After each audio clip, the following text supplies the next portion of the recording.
You know the day destroys the night, night divides the day. Try to run, try to hide, break on through to the other side, break on through to the other side, break on through to the other side, yeah.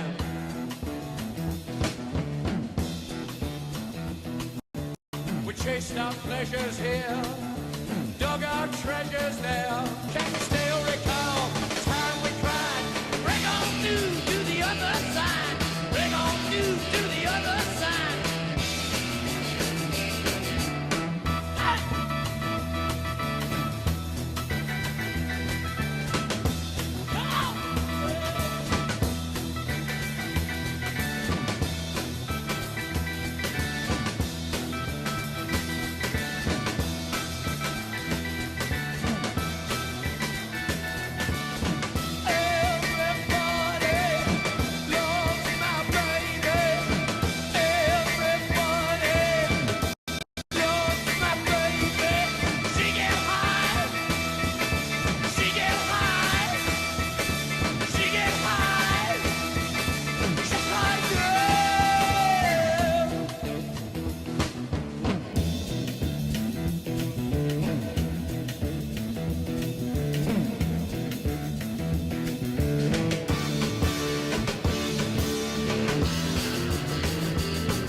All right, ladies and gentlemen, fellow decoders around the world, wherever you may be, pretty exciting. The Doors break on through to the other side.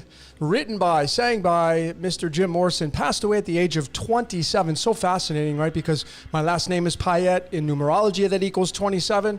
He died at 27. Here I am decoding 404 not found. Why the Doors? Well, the door to go through. The door to go through is the 404 not found computer code, the error code, actually the code to get the hell out of here. Well, you're about to find out. And I'm going to throw some things your way, some things to make you think. Thinking is free, by the way, just in case you might not have noticed that. It's totally free. So you should be thinking. And when you consciously think, when you sit there and you focus on a subject to think about, well, there's power in that. And maybe getting in tune with your doppelganger. 404 not found, the live version. I'm going to move right into what's your question right after this presentation. I'm wearing the sunglasses again because I'm reminding all of you, those of you that may be new, you're like, why is Logan wearing? I'm not wearing them to look cool, trust me. I'm wearing them to remind you that you're in a movie, okay? That's why if you watch a lot of these movies, they're wearing sunglasses. Terminator, Matrix, Free Guy. These glasses should remind you that you're in a movie. And these block out the sun, the light, so you can see. Okay, so let me take these off, get my little prop out of here.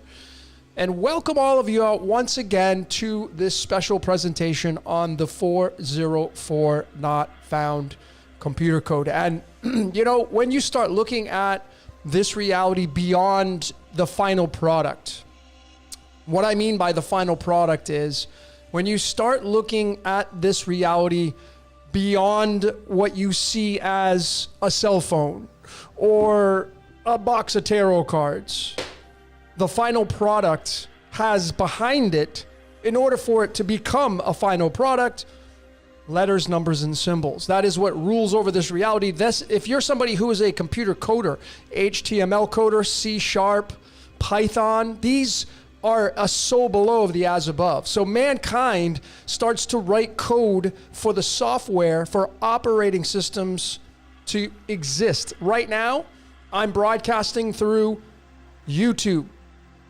And I'm very grateful. So big shout out to YouTube. Right? I don't get anything from this, but I'm grateful that YouTube is here allowing me to be on their platform. And YouTube is the final product that you're seeing. So you're seeing me and my voice and the presentation. But behind that, what you don't see are letters, numbers, and symbols. And that's the code that runs this reality. And much of the research suggests that we are inside of a computer. So mankind writes the code for operating systems. This is why your cell phone is constantly update, update, update. Do you have the latest update? Your phone's not updated. Those of you that have an iPhone, the first edition, some of you may have an iPhone. You can't use some of the applications that are coming out because they're not compatible with the operating system, forcing you to buy a new one or forcing you not to use the applications. Our reality every single day, every single minute, every single second is constantly upgrading, upgrading, upgrading, upgrading, sometimes small, sometimes big. So behind this final product that you see, our reality called life, so we can call it the matrix, whatever you want to call it, there's code. And so you can postulate this idea where God or spirit wanted to come down here and play the game, so it has to write code for that. Just like if you want to play Pac-Man, or if you want to play Donkey Kong, or if you want to play Xbox or PlayStation, if you want to play Grand Theft Auto and you want to be the villain, you have to log in, you got to hit start, you got to hit a button, and then you have to grab onto the remote control and you need to start controlling that character. You get to control the character, which is why this reality seemingly is the non-player character reality, which I've already released that on the Patreon. Big shout out to all you Patreon members. Thank you so very much for your support. It's out on Patreon. If you want to know, if you want to see it, non-player character. Okay. It's there, and it's a very interesting twist on things because most people think, well, I'm not a non-player character. Well, they're non-player character. How do you make that determination? Where did you get the idea of non-player character? You probably regurgitated it from something somebody else said, and that's what we normally all do. We're all guilty of that if you want to label it that way. But really, what is a non-player? In this reality, it means that you're being played. That's why your thoughts that come into your mind, where are they coming from? Well, certainly they're coming from somewhere, but they ain't coming from you. You're getting them. You're getting them like a signal. Non-player character. Okay. So the 404 not found computer code was a very interesting topic to look at and decode. And the numbers and the research and the results are absolutely mesmerizing and staggering. So what I'm about to show you is, more groundbreaking material. That's just the only way that I can chalk it up. I'm not looking for blue ribbons. I'm not looking for trophies. I have a lot of haters out there. Don't care.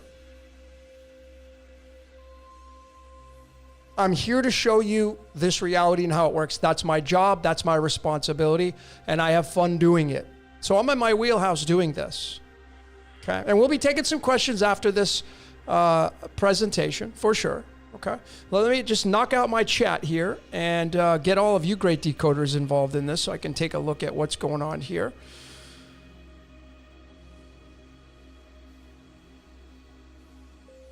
Big shout out to Jordan over at Waters Above. If you caught his live today, at the very end of his live, which is what I caught, somebody asked him, what's your fruit? What's your go-to fruit? And it was watermelon.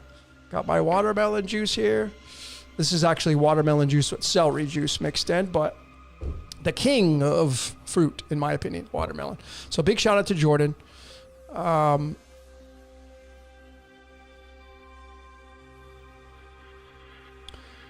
just going through some of these comments. A lot of a big shout out to my Pam. I got Pam and Steven in here, the great moderators. I got my yin yang. I got my Jack and Jill in here.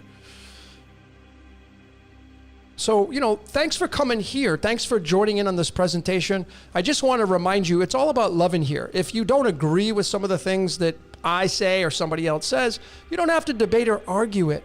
Okay? I know you're right. I get it. I know you're already right. I know it. I know you're right. But you don't have to tell me that. I get it. We all think we're right. So it's all about loving here. And the moderators do a great job because if you're acting like a ding-dong, you'll be removed or your comment will be retracted. Okay?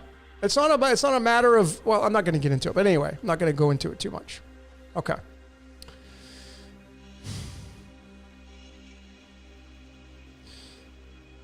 All right. So, without further ado,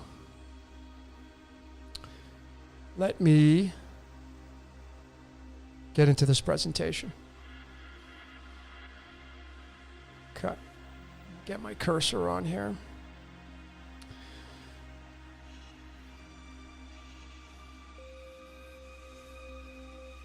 Okay. I think I'm ready to go. All right, ladies and gentlemen, here we go. Let's get into the display capture here and the 404 not found decoded. Okay, premiere. So enjoy this presentation. What does all this stuff mean? Well, I'm going to first get into, and I'm going to start doing this a lot for these presentations because some of you are new. Some of you are like, wow, that's complicated. Or, oh yeah, you're trying to fit a square peg in a round hole. Well, you would say that if you don't understand this information, this methodology that I've been shown to use. But it's very simple. It's taking, and this is limitless. It's taking the numbers and just connecting them. That's it. It's just that simple when you're a decoder. So these are some of the methodologies that I will be using for this 404 not found decoded, okay? And this is in no particular order, but we're going to be bringing in alchemy, the periodic table, and how big this is for breaking down this reality. We're made up of a lot of these elements. A lot of these elements are crucial for our existence, and they're clues, they're bridges. And, you know, I just found this one just before I logged on.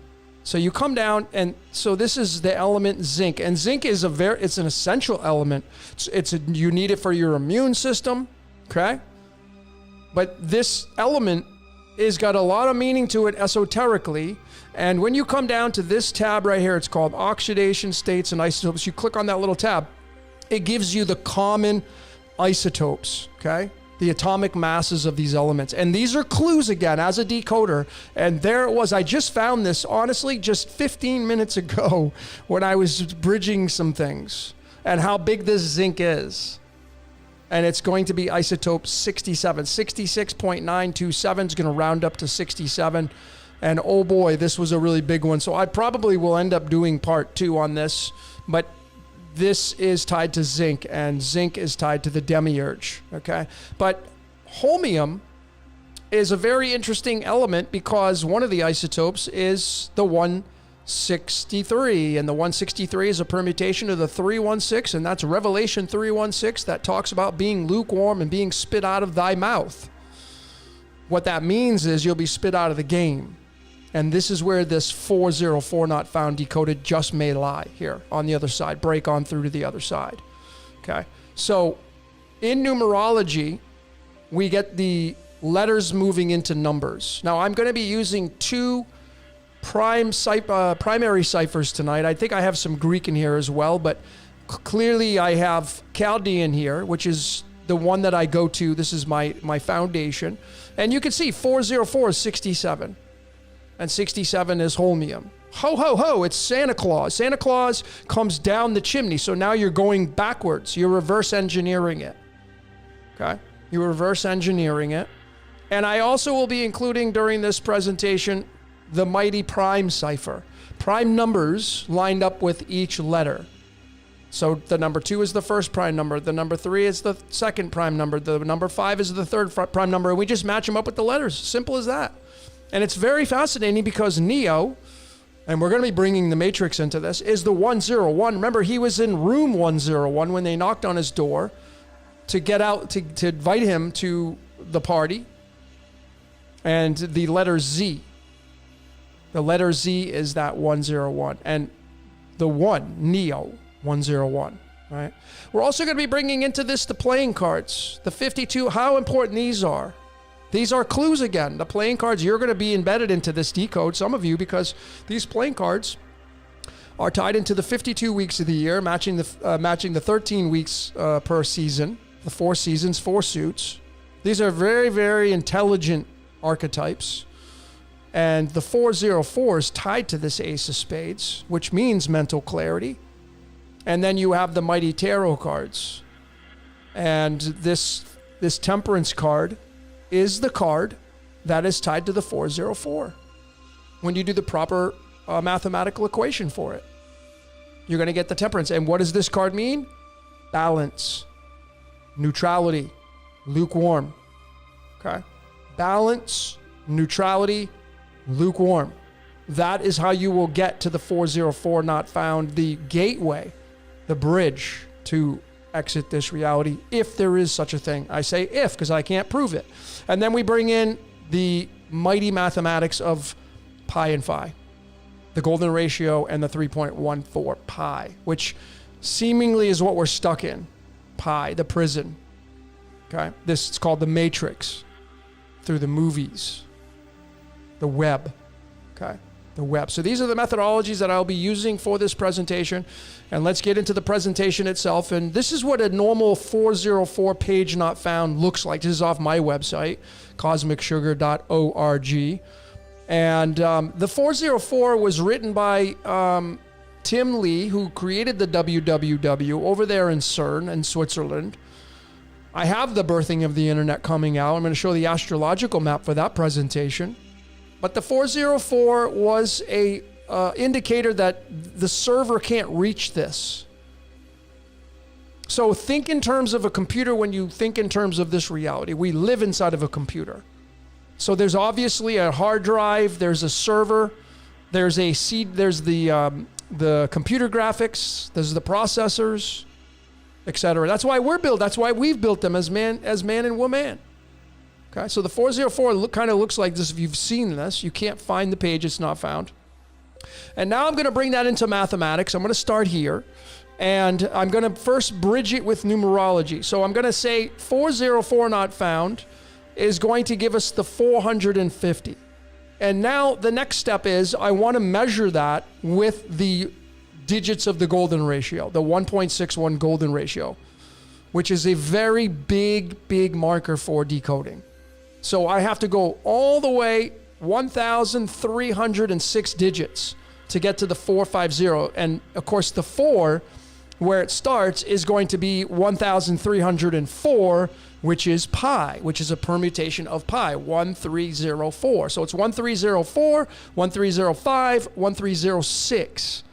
And where's that 1306? It's right here. You just don't have to always look at the numbers exactly the way they're expressing themselves. That's how you start to look at these numbers. As long as they match up, there's a connection there. Okay? There's a connection there. So there's the 404 numerology, 67. 67 is the protons for holmium. Holmium has one of the isotopes, which is 163. And the 1306 is the total amount of digits to find the 450, which is the total numerology of 404 not found. You see how this code starts to work? It's not that difficult, ladies and gentlemen.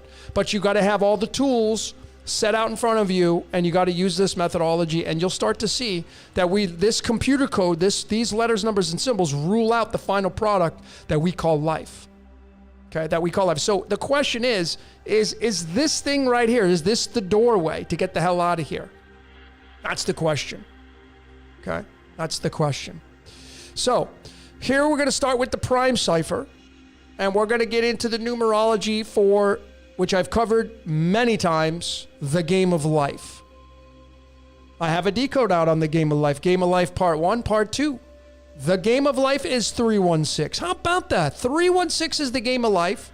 This is a total of 1,306 digits, and it's 404 not found. So this computer code here, this mathematical code here, is embedded in our reality to give us the final product. Okay? And it's tied to this right here. Whether you like theology or not, whether you're a fan of it, whether you're, I don't follow it anymore, but I have respect for it because it is a script playing out. And it's code. It is code. And this is one of the requisites to become lukewarm, is eliminating religion. because religion will get you recycled back in if there is such a thing as getting reincarnated, for sure. Okay? So Revelation 3 verses 16, this scripture right here talks about being lukewarm and not being hot or cold, not being yin or yang, and being spit out of thy mouth, spit out of the game. And there it is. It's the 404 code. So I knew I was onto something. This is where I started with this whole thing. I started with it right here, playing around with this prime cipher, which has become one of my favorites. Okay, well, it was this right here. So I'm going to move into this prime cipher, and let's bring in some mainstream and some matrix. Okay, so, you know, Neo was told to follow the white rabbit. And it's very interesting because I didn't catch this. I didn't even see this at first, but there's Ra. It's the Ra bit. And this is now getting into the Law 1 material. The Law 1 is 56, which is lights, camera, action. You're in a movie. That's why they're wearing the sunglasses. You're inside of a movie, folks. You're being watched. You're being used as a non-player character. Is there any way to eliminate yourself from that non-player character code? That's the question. So it's Ra, and then the bit. And non-player character equals 63, okay? Just so you know. But you can see the numbers here. They're permutations. So they covered the battery in the matrix. There's the battery. It's a permutation of the 163. This right here is Revelation 3 verses 16, which is the 404 not found code. Okay? 404 not found code. And there you just have the non-player character. See? See those numbers? They're all the same, using the same prime numerology cipher that I talked about, which is right here, using this exclusively for these words. Okay? 631, 163, follow the white Ra bit, and you're going down into the bit. Bit is computers. 64-bit, 128-bit, 256-bit. You're in a computer. We are inside of a freaking computer. That's my final answer, ladies and gentlemen. That's what the research shows. And it is a battery, and you are a little character. You're a little battery yourself, and your emotions are being fed upon. Your love and fear emotions. And you're being watched. Next time you're like running around going crazy, and life's trying to pull you into a million different directions, just stop and laugh, because it's just the matrix trying to get a rise out of you to see what kind of reaction, and it's laughing. Just like when you laugh at a movie, when something's funny. Think of the funny parts of your life. All right? So these are pretty big markers here for this 404 code. And when you use mathematics now, simple math, right? You add up the 6, the 3, and the 1. Okay? Reminding you, it's right here on this 67, and 67 is 404. Okay? Just to remind you. But when you add these up, the 3 plus 1 plus 6, very simple. You get the 10. And what is 10, folks? Binary. The 0 and the 1. If you're a fan of Tron 1982 and then Jeff Bridges remade it in 2012, it was about going and getting stuck down inside of a computer. The binary. The zeros and the ones. Okay? The zeros and the ones. And when you're in the binary, you become part of and under the guise of the devil. See, this right here is the original spelling from what I found for phosphorus, which is 163. From the original Greek, okay, using the full numbering spectrum for this. Phosphorus. So now you get the devil in there. You can see that the 163 is a prime number. It's the 38th prime number, which links to this mighty card right here, the Queen of Diamonds. If you watch the Manchurian Candidate, if you watch my scripted reality part 9, I showed you how Stephen Paddocks from the Route 91 Festival, this is his birth card. Not an accident. Clearly being used just like everybody else. Okay? Phosphorus 163. You can see the numbers. So if you want to get out, you Revelation 3 verses 16 where it says you got to be lukewarm. Okay? You can't be hot or cold. You can't be humping, screwing, and all the animalistic pleasures of life. I know that's a very harsh reality to consider, but I'm telling you, man, it's like in theology it says to get to the kingdom, it's like a camel through the eye of a needle. That's a good analogy. Okay, but anyway, let's keep going here. When you say the word 10, when you say it in the primes, you get the 125, which isn't, this is going to reduce down to the number 8, and the 8 is the infinity symbol, and that's the prison that we're in. But then you link it back to alchemy, and there's the clue. It's tellurium. Tellurium is the earth. It's the 52, and I'm going to go to numerology now. Whoops. And I'm going to type in this word right here, prison planet. I have 5 of these, a series of them. There it is. It's the 52. 52, prison planet. Okay, it's tied to tellurium. And tellurium comes from the Latin word tellus, which means earth. That's why they have the earth there. I don't care if round, flat, concave, don't care. Doesn't change my life. Okay, just because don't be the damn flat earth police or the globe police or any of that kind of stuff. See, who cares? This is way more important to me. Maybe not to you, but clearly this is what this is saying here. Okay? This is what this is saying here. So I covered a lot of this, and if you have not watched this decode, it didn't get a lot of traction. If you haven't watched this one, you probably should. Okay? You definitely should. It's tied to the 0 and the 1. Right here. So if you want to know what a non-player character is, well, go watch the binary decoded. You'll see it. And then you can fit yourself into that equation. During this decode, I got 2 slides. The 0 and the 1, okay, is 38, just like actor and actress, which is what you are. You're a male, you're an actor. If you're a female, you're an actress. And these are the 2 tarot cards to link to the numerology of actor and actress, which just so happens exactly match the 0 and the 1. See that? 17 and 21, exactly the match for 0 and 1, the binary. So when you want to come down, when spirit comes down to play this game, it becomes an actor or actress, becomes one of you, becomes one of us. And now you become the star as you go through the portal. Okay? You become the star as you move through the portal. This is card number 21, and this is card number 17. This is how valuable the tarot is to decode how to break down the story. When you do the numerology of it, it's the 60, the world and the star, right there in the cards, 60. Feed the wolf is 60 in numerology, but it's tied to Neo. Okay? Neodymium is the 60th element on the periodic table.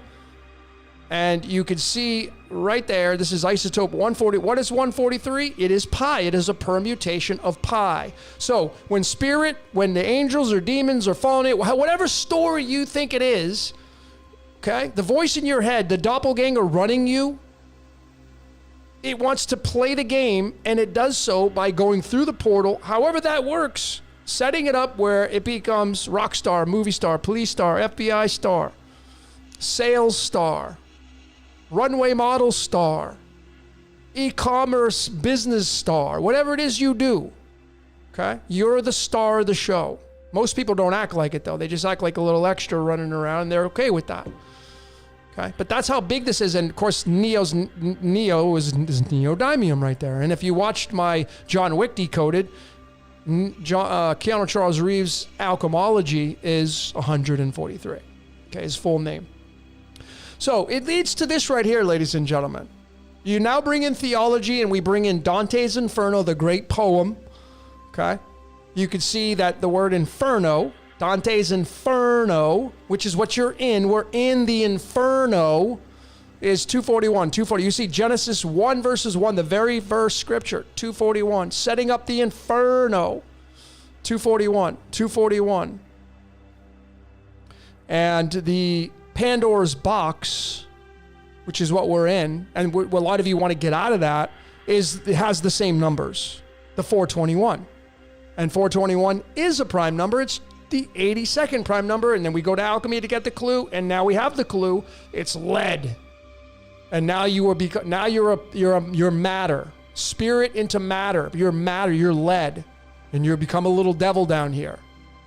And you can see that tellurium, which we covered here, okay, from the 10, all right, that has the TE on it, And the Te is the 82, which connects to the proton. That's how you connect all this stuff. It's really simple, and then it starts to make sense. Now, if this is too much, some of you, it's too much for you.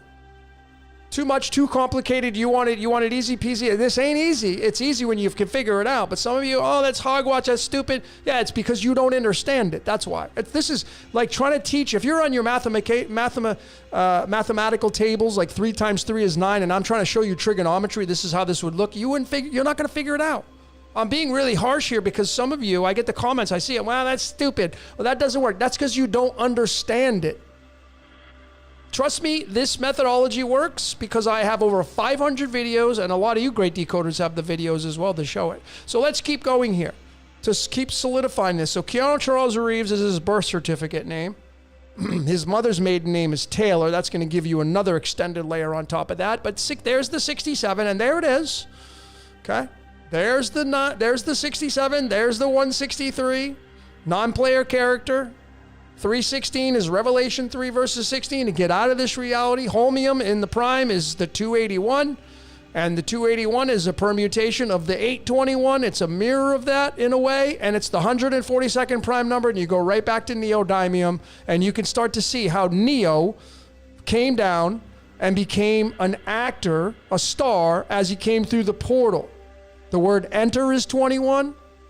Covered this so many times. So many times I covered this, okay? And he became Neo, the Neo character. Just from his name, 67. Holmium, 281, 821, 142. See how all these numbers connect? This is the code that runs our reality, the final product. Most people don't care about this code, but this is the code that I like to look at. So if I do it through the Chaldean, that was the prime. Now if I do it through the Chaldean, holmium becomes 30. Role play becomes 30. And going back here, which I just found this not too long ago, I go back to this zinc right here and going down to this one, and you can see that isotope 67 there's that 404. This is element 30. Okay? This is element 30. So how valuable this is to connect to alchemy. So you could see that this guy gets plugged in, and wait till I show you what the plugged in thing that happened to me just last week. Blew my mind. Literally in real time, something was communicating with me through the code, and I'm going to show you that. The craziest shit, man, for me. So now I'm going to bring mathematics into this, and I'm going to look to see where this 404 is found in the digits of pi and in the digits of the golden ratio. We did the 450 because that's what the 404 and I found was, but the 404, look how many digits. How many digits we got to go? 67 digits to get to that 404. It's going to be 67 and 68. You have to look at the mathematical equation of pi and phi, of counting the 3-point and not counting the 3-point. There will be 2 variations of this. It gets complicated here, but not when you know how to look for this stuff. And then you got to go 1,217 digits to the golden ratio to get to that 404 not found. So now what I'm going to do is I'm going to add these up over here in the trusty calculator. Okay. I'm going to add these up right here.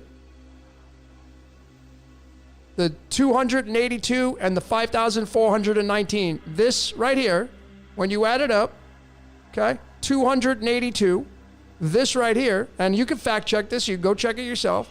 All these 1,217 digits, 5,419.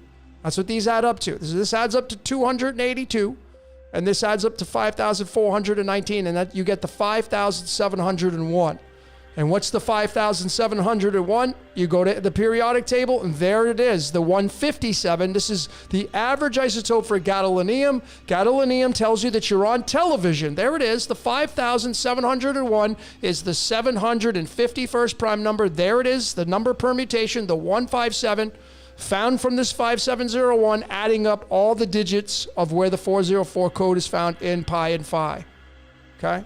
This tells you you're on television. 64 squares on a chessboard, 64 possible codons in our DNA, 64 numbers of the ancient I Ching. This is where you're going to get the value of the human design system. This is how all these systems are able to work and utilize themselves through mathematics, letters, numbers, and symbols. Okay?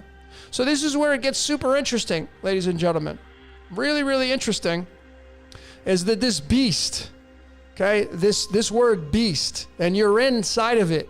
It's the matrix, it's the beast, the belly of the beast. I'm going to come back to this in a second. But the beast is 154. Here are some of the common isotopes of gadolinium. And the 154 is the television screen. And the one, I have it circled in red. Look at the natural abundance. These are clues now. The 2.18%. Okay, the 2.18% right here. There it is again, right there. See it? Now all you got to do is look at the numbers and connect the numbers. Okay, the 281, the 821. And now we have it right here, the 218. And it's tied to the word beast. Okay, tied to the word beast. And now you know, you're on to, the beast is the movie and you're in it. They used to use gadolinium to make television screens. That's why they have the icon here. But how, the value in this, boy, I'm so grateful for the Royal Society of Chemistry. Because, man, they have delivered so many truth bombs that I have found that describe and narrate how this reality works. It's unbelievable how amazing the periodic table has been. Forget science. Just the decoding is just phenomenal. Phenomenal. So this is really, really the interesting part about something that happened to me just a week ago, I think, or a week and a half ago, is that when I got this slide right here, I got it off of this. This is where I actually started. So I was decoding the 404 not found, and then Belly of the Beast popped into my head. I typed it into the prime cipher, and then I got the 500. So of course I went and I measured that in the string of the golden ratio, like I always do. Always all the numbers, I fact checked them against the golden ratio, and there's the 101. Remember, Neo was in room number 101 when he peeks behind the door. Gets the knock at the door, they tell him to go and party, and the lady's got the rabbit on her shoulder. And he knew that was the sign and the clue to go and move into that aspect of his life. Okay? But there is the 101, and it's digit 500, 501, 502. So there are 502 digits, but the 101 starts at the 500, and it's the belly of the beast. So when you see this, this is the belly of the beast. They're connected to it. This is connected to it. Now, ladies and gentlemen, this is where it got really eerie for me. Now, I showed you that I fact check it against pi. Okay, I use my website to do that. After I do the golden ratio, I fact check it against pi, the numbers. So when I started to fact check it against the golden ratio, this right here, I went to my website, right? I went to my website. I got this out of order. I guess I'm gonna have to come back to this. I got this out of order. I'll come back to that, ladies and gentlemen. I'll come back to that. I apologize. I got these out of order, but let me keep going because this 500 is really, really amazing. But I don't have them out of order. I just forgot of how I had this thing set up. But anyway, I'll come back to the 500. Trust me, you're gonna get your mind blown. So let's continue with the 101. So the 101 is tied to Neo, which is tied to his room number. It's the 26 prime, and how big the 26 is? It's tied to the Yod He Vav He. And when you take the Yod He Vav He and you move it into the match of the letters in the prime. So Yod is 10, He is 5, Va or Wa is 6, and then the V, the 5 again, Yod He Vav He. So I convert it into the English letters. J is the 10th letter, E is the 5th letter, F is the 6th letter, E is the 5th letter. And through the primes, it spells out the word jefe, which means boss in Spanish. The boss. Okay? The boss. Tied to the boss. Okay? When you're down here, tied to the boss, and the 64 goes right back to that element on the periodic table, gadolinium. Gadolinium. And when you do the YHWH, there's that 218 again. And I go back up here, and there's the 218. Tied to the same element on the periodic table. So the God of the Bible, folks, it's part of the television, it's part of the movie. Okay? It's part of the movie, and you're inside this box. That's why it's called the Tetragrammaton, because and this is why the box and the cube is worship and all that kind of stuff. Okay? See, you can see the connections here once you start to have all the clues and all that kind of stuff, and et cetera, et cetera. So let's look at this neodymium. Let's look at Neo's name, neodymium. And the 821 is the 142nd prime number. This is the most abundant isotope of neodymium, the 142. It's going to be 141.9 something, but it's going to round up to 142. And it connects through the primes to the number 821. And this is a very big deal here, as we already showed how big that 821 is. So when I say neodymium in the prime cipher, you get the 383. And now, of course, I'm going to look and see, is 383 a prime number since the 383 is in the prime cipher? Absolutely, it's the 76 prime number, and you go right back over here, and bam, there it is. See, you're inside the prison, pi, and this is the osmium on the periodic table, the Wizard of Oz. Okay, that's why the Wizard of Oz was behind the green curtain, and why this is green. Okay, because this is 76. Those of you that are new, you go to the periodic table for the clue, and there it is. It's the Wizard of Osmium. Okay, the Oz, the Wizard of Oz. Okay, you're in pi. You're inside the prison, pi. 3.14 is Earth. It's the perfect circle, and you're stuck here. You're stuck here, and you become a neo character. You become a non-player character in this reality. So the reason why I had the doors playing in the beginning, of course, it was very simple. The doors break on through, but this is the song that popped into my head as I was doing this decode, break on through to the other side. So, of course, I started to break down the band, the Doors, and man, oh my, it blew my doors off. So here is Jim Morrison. Here is his full birth certificate name with his mother's maiden name on the back end, Clark. It's James Douglas Morrison, but the value is adding on the mother's maiden name, like all of you should be doing to get the extension of your numerology. It becomes the number freaking 88, and there you go. It's radium, raw. To get out of the game, it's the law of one. It's getting out of Ra's game. And now you got to, like, what's Ra? Well, seemingly it's the Yod.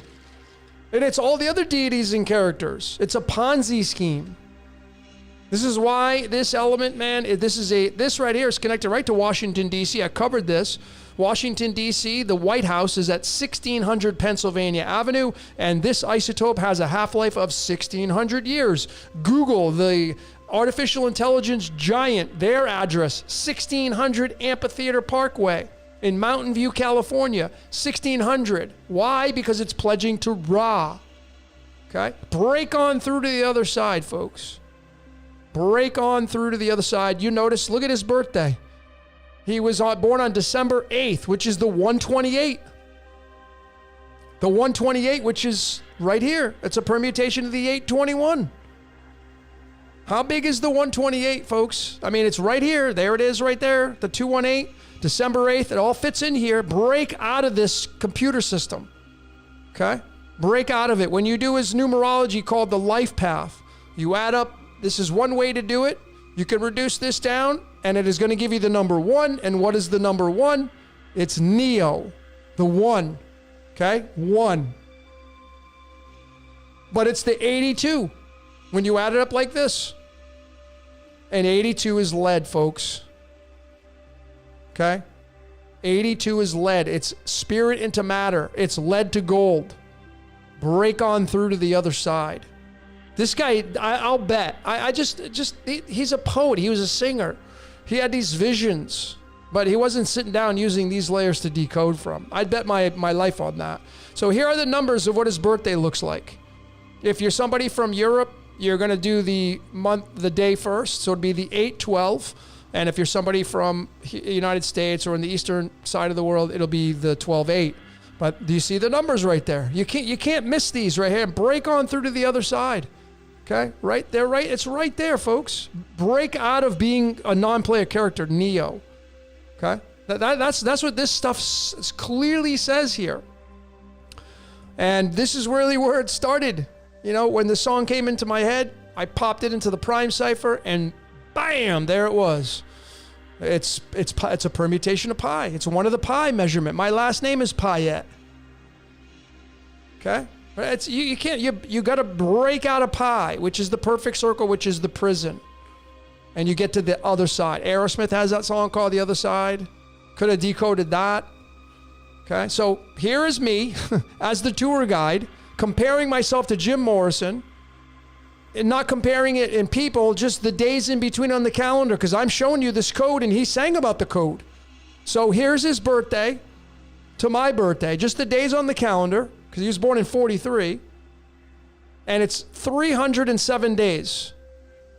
307 days, which is the 63rd prime number. Okay?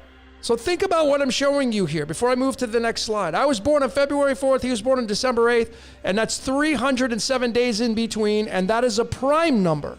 Just like this is a prime number. Break on through to the other side. And this is pi. And my last name is Payet right there. Okay?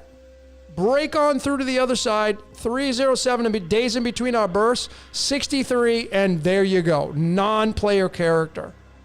63.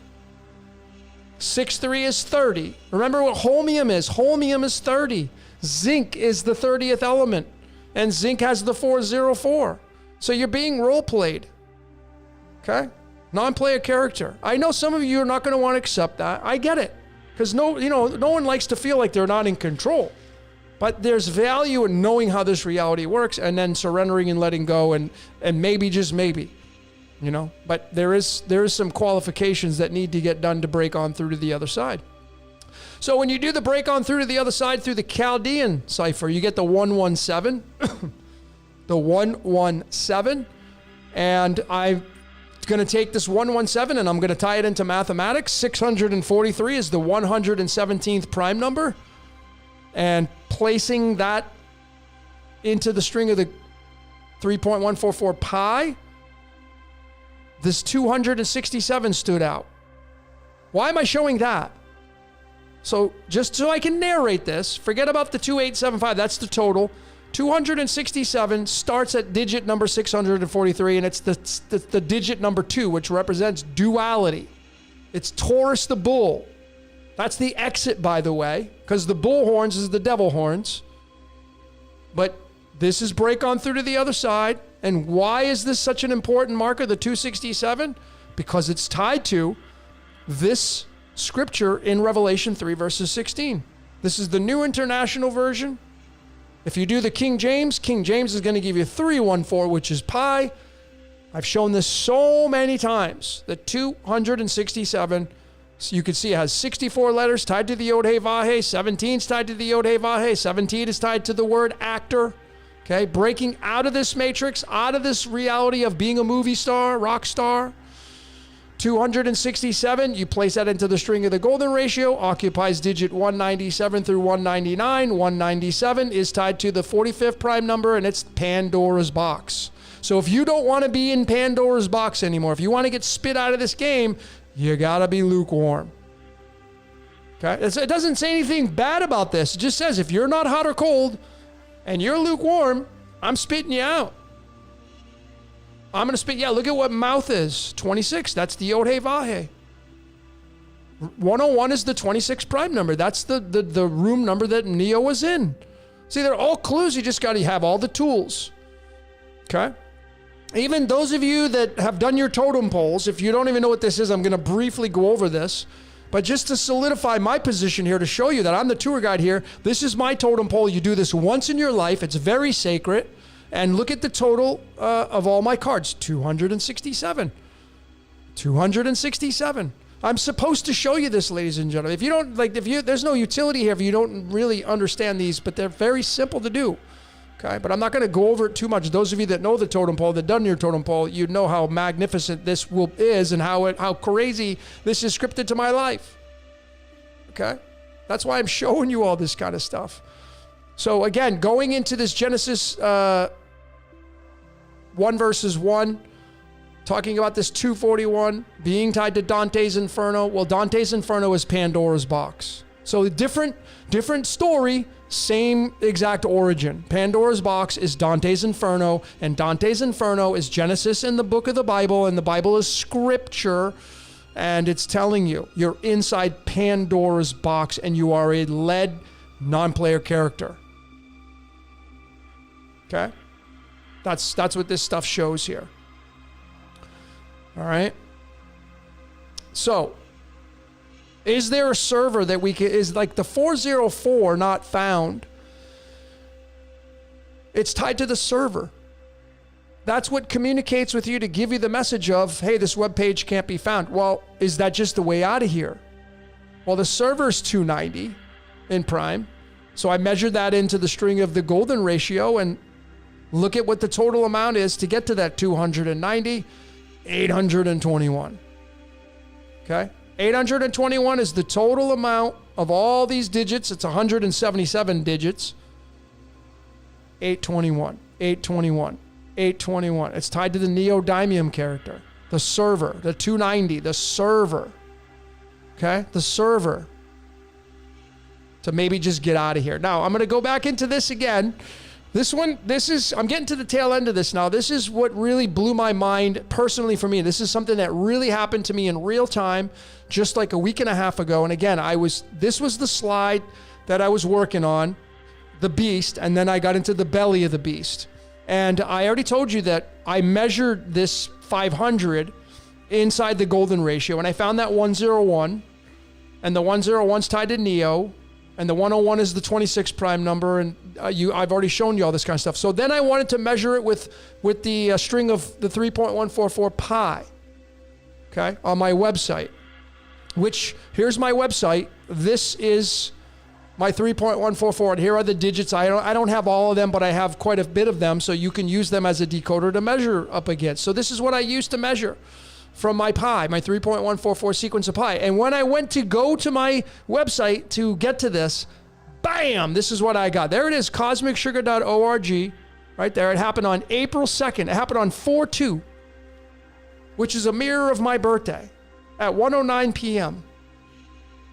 So I was here and I'm like, I got to go look at pi. So I went to my website and I got the 500 error, and I go, you got to be kidding me. Right there. So this thing was talking to me in real time. I went into my computer, my laptop, maybe I had an error, went to my cell phone. Nope, bam, bam, error. And I'm like, you got to be kidding me. What is going on? So my hair started standing up. So I'm like, what's going on here? I'm decoding this belly of the beast.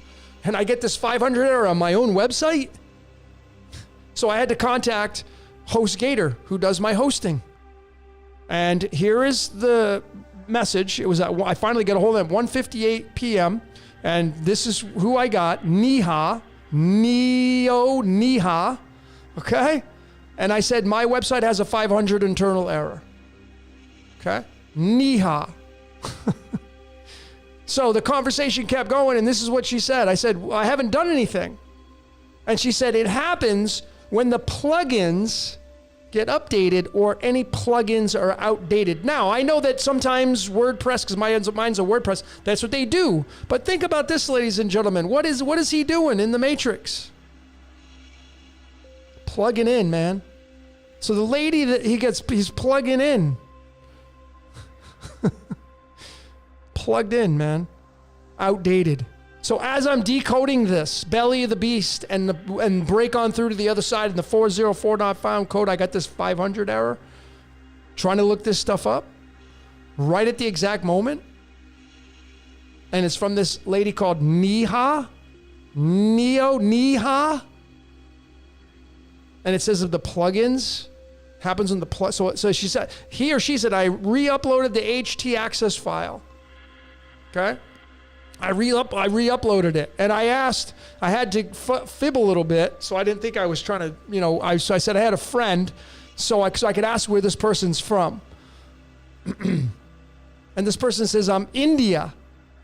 So, of course, I decoded it with the prime, and just like that, ladies and gentlemen, I knew that something was communicating with me from I don't know where. Something was communicating with me. My last name is Payette. I will spit you out of my mouth through the King James Version is 314. My numerology, my life path numerology is 98. 1973 is 98, ladies and gentlemen. Okay. And then at the very end of this whole bridge of messages, this was what I got. I saw it. And that was the clue. It says my representative. So this is asking me to do a rate. Please rate this. And it was the representative. So it's like, who's your representative? If you've ever been to AA, do you have a call your rep? Your representative. That's somebody who hosts you. So I started to decode it. Representative. And is this what it looks like? Representative is 56. Spirit into matter equals 56. Lights, camera, action equals 56. Even if those of you that are fans of the raw material, the law of one is 56. Okay, you see all those 56s? When you see 56, it means the movie.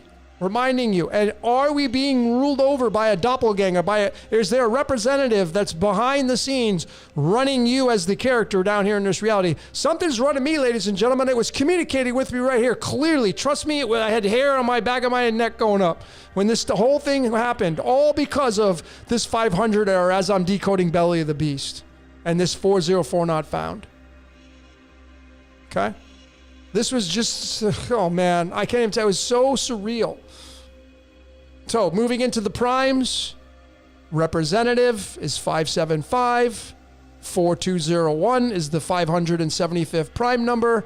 You just drop that 0 and there you go. You're in Pandora's box. That's why you have Xbox and the box, the cube, the square. And is somebody ruling over you? Somebody ruling over us? Somebody playing you through the screen? Well, I say yes, because that's what the numbers look like. 421, remember, it's the 82nd prime number. 82 is lead. You're the lead character. Lead is matter. Lead is the devil. That's why I had said, be the best little devil you can be down here, because you ain't in control of it. Remembering that Jim Morrison, his life path is 82, which is lead. His full name numerology is Ra. Ra is the light into matter, which is lead. Okay, maybe having a representative at this point. And then when you look at the release date of this album, their album, it came out in 1967. 67 is holmium. 67 is a big number, but here's the numerology of it, and it's another 88. How about that? On 88 again, break on through to the other side. So there's the 67, okay, holmium. This album came out in 1967. 67 has that 163, which is Revelation 3 verses 16. You can see the most stable isotope, 163, has a half-life of 4,570 years. 457 is the 88th prime number. You go right back to Ra, folks. 67 is the 19th prime number. 19 is the 8th prime number, all attributing to the sun. Ho, ho, ho. This is the Santa Claus element. It's just all a comic joke, folks. And there you go. Neo plugged in with the representative. As you're plugged in. As you're plugged into this reality. Okay. So just to remind you, this scripture, Revelation, the most important out of that entire book. Whether you follow it or not, I don't follow it. But the instructions are pretty crystal clear. You can't be pointing a finger, you can't get mad, yada yada yada, because you're a non-player character anyway. So we're getting to the tail end of this here. The doors is 229. Binary is 229. Is that what it means? 229 is the 50th prime number. 229 is the 50th prime number. 50 is tin. Tin is the Wizard of Oz and the Tin Man looking for its heart to come down into the binary system, getting stuck inside the computer. And now you get the doors, 229, the binary system. Break on through to the other side of the binary system. So these 4 band members, scripted as hell, these 4 band members, look at their birthdays. What do you see right there? 8, 12, 8, and 1. 1, 8, 1, 2, 8. All 1s, 8s, and 2s right here. All 8s, 1s, and 2s. When you add their birthdays up, you get 29. 29 is tied to the 3 of diamonds card, which just so happens to be Paul Rothschild, who was the man that produced all the album for the Doors. He was born on April 18th. This is his birth card, the 29th card in the deck. All of these band members' birthdays add up to 29. Paul Rothschild, the guy who delivered the Doors, their albums, the producer of it. I know, they say, oh, there's the Rothschild. He's being used. He's got the 418, but he's the 3 of diamonds. The 3 of diamonds converts into the 67th card in the deck called the 3 of pentacles. 67, see? 67. Break on through to the other side. Break on through to the other side, folks. Paul Rothschild, the Doors, the album for this. So, the 29 for their birthdays...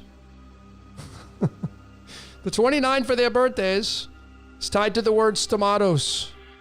This scripture in Revelation 3 verses 16, it says, because you are lukewarm, neither hot nor cold, I'm about to spit you out of my mouth, my stomatos. 29, the Doors, I will spit you out of my stomatos. Stomatos, the Doors, break on through. I will spit you out of the binary system. I'll spit you out of the computer. That's what this stuff says to me.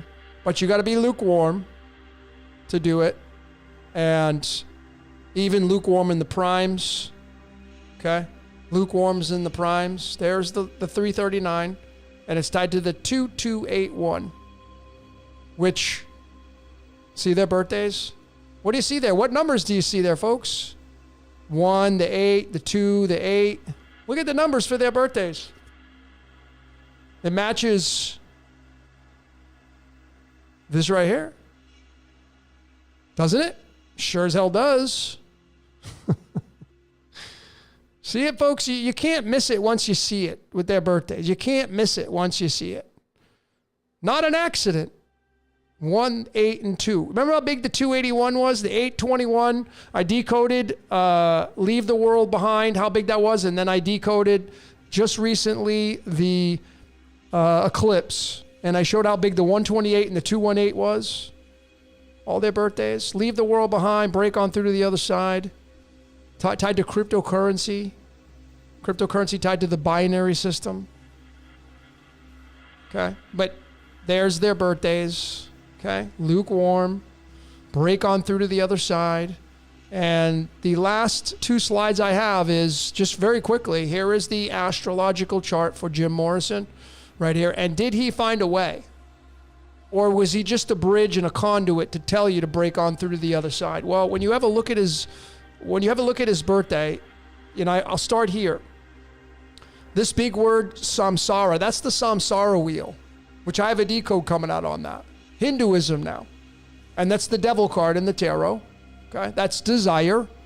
But the exit, which I have a decode on exit, 15. Well, 15 is right here for him because you see Taurus is tied to the number 15. See, what you do is you go all the way around. You start at Aries. You go 1, 2, 3, 4, 5, 6, 7, 8, 9, 10, 11, 12. And then you got to go in the middle, 13. Then you go back here, 14, 15.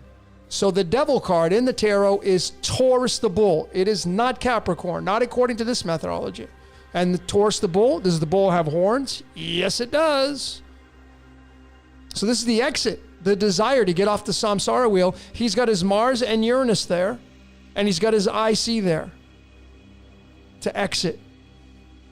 And his big marker here was his Rahu right on top of Pluto in the 7th house of Libra, which is balance, which is neutrality, which is the number 4, which is going to be tied to the moon and his Cancerian energy right here, Pluto being the underworld, etc., etc. And since this house right here, the 7th house, is ruled by Libra, I want to find, where's Libra? Over here, which is in space number 20, because we go here 15, 16, 17, 18, 19, 20. So Libra, which means balance, is the 20th spot, which is the Judgment card in the tarot, and the word door, which is what he was a band member of, the Doors. And he's got his Venus right there in the 15th nakshatra, which is tied to the exit. Exit the door. Okay? That's how this stuff reads here, folks, when you take numerology and you combine it with astrology. How valuable this is. Super, super valuable. And of course, there's so many other markers with all this kind of stuff. I'm not going to get into it, but those are the big ones. Those are the big markers for him. Okay? Died at the age of 27. Young age of 27. This is my last slide here, ladies and gentlemen. The 404 not found. Where does it sit in the tarot? Well, here's the methodology to look at and see where this card sits.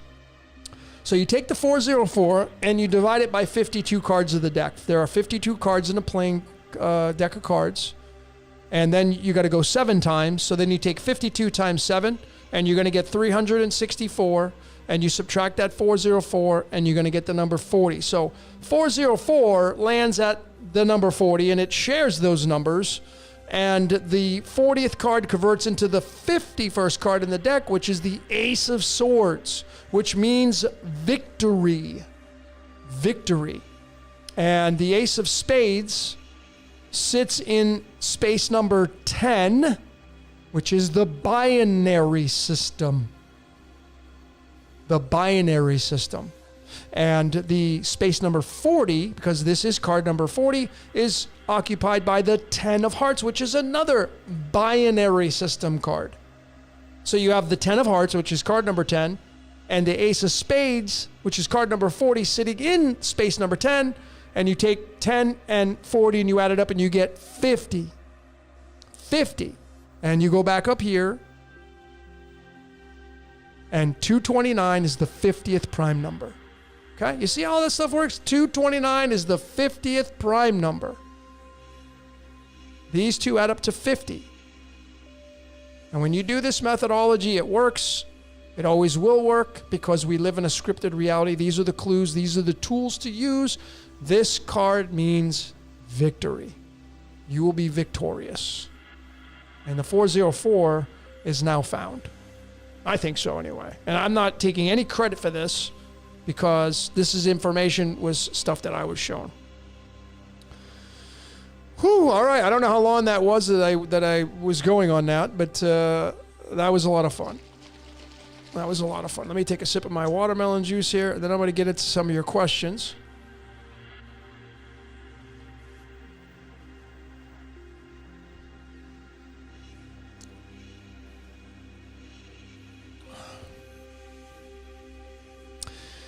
So somebody says, H.W. Mo Liberty says his dad was high up military. He was probably MK Ultra. Well, I decoded MK Ultra, and guess what the results are?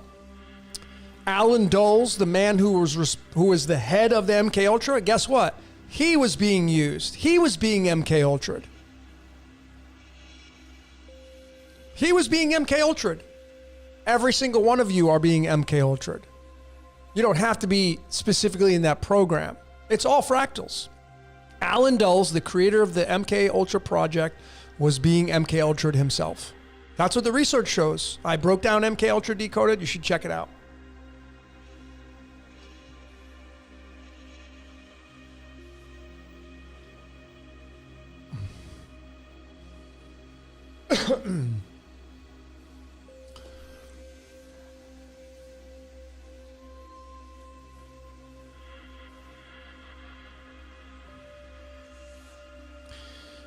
If you want to do the totem pole, I have to redo the video, but you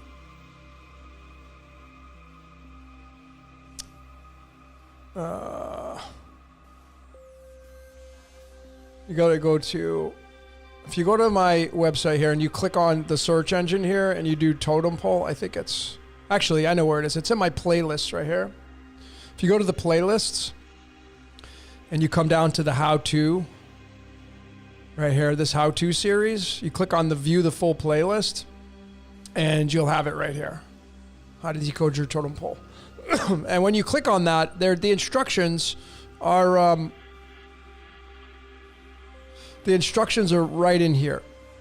I think I have them in here. I think I pinned them. I guess I didn't. I thought I did. Okay, well anyway, the instructions are somewhere. But this is... oh, I know why, because it wasn't the totem pole. There it is right here. Here are the instructions. Whoops. Right here. Here are the 3 simple instructions, okay, on how to do the totem pole. If you haven't figured it out how to do it here, you got to buy the medicine cards. This is a very sacred act. I learned from a really amazing individual up in Ojai, California. His name's Patrick McBride. He's a real shaman, Cherokee shaman. And that's how I learned from him. And so I kind of ran with it, and it's been phenomenal.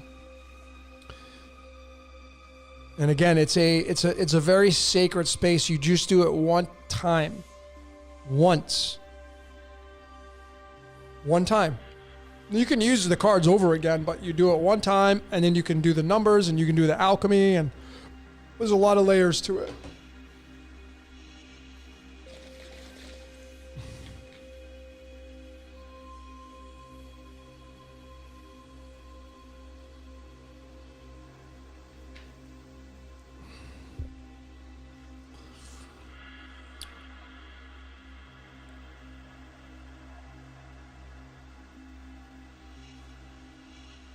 Oh, do we have to play the hand we're dealt? You're playing it.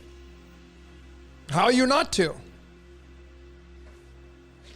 You're playing it, man. You're playing the game. You're playing the hand you were dealt. How is it any other way? How could it be any other way? You're playing it. Everybody's doing their job. Everybody's doing their responsibility. You're being played.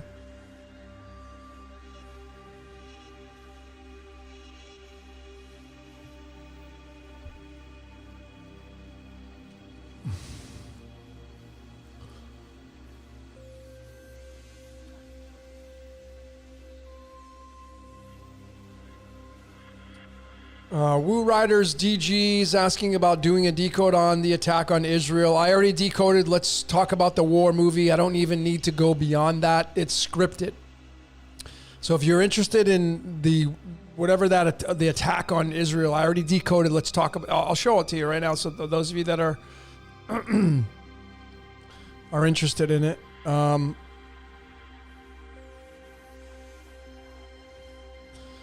think it's under my lives. Just go to my live category here. And there it is right there. Talk about the war movie. I broke down when the invasion happened, the astrological map, the numerology. All you need to do is watch this one right here. That's it. To see that it is a movie. That's why I said, let's talk about the war movie, because it is a movie. You're inside of a movie. If you don't want to watch their movie anymore, then turn it off. They ain't harvesting my energy.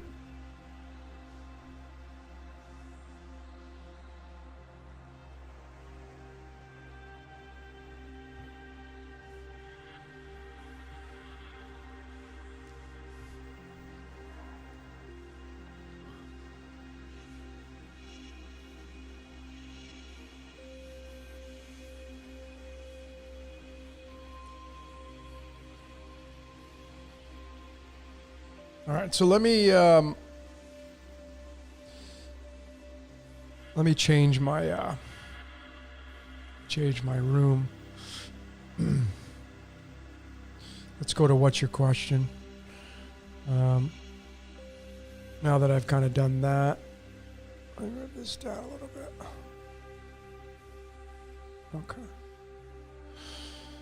Okay. So just flow right into what's your question. I'll probably do maybe an hour, a little bit more of that. So if you got some questions, now's the time to ask them.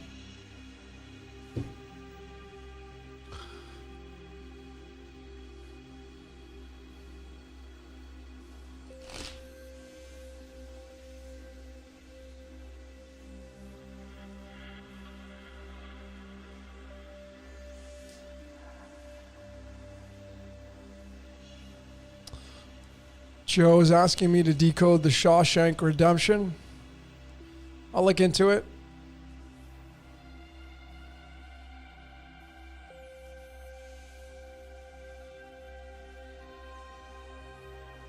I haven't done a decode on the 504 error code, no. This was the first time I've done any of the error codes, and of course it was including the 500 because of what happened to me personally.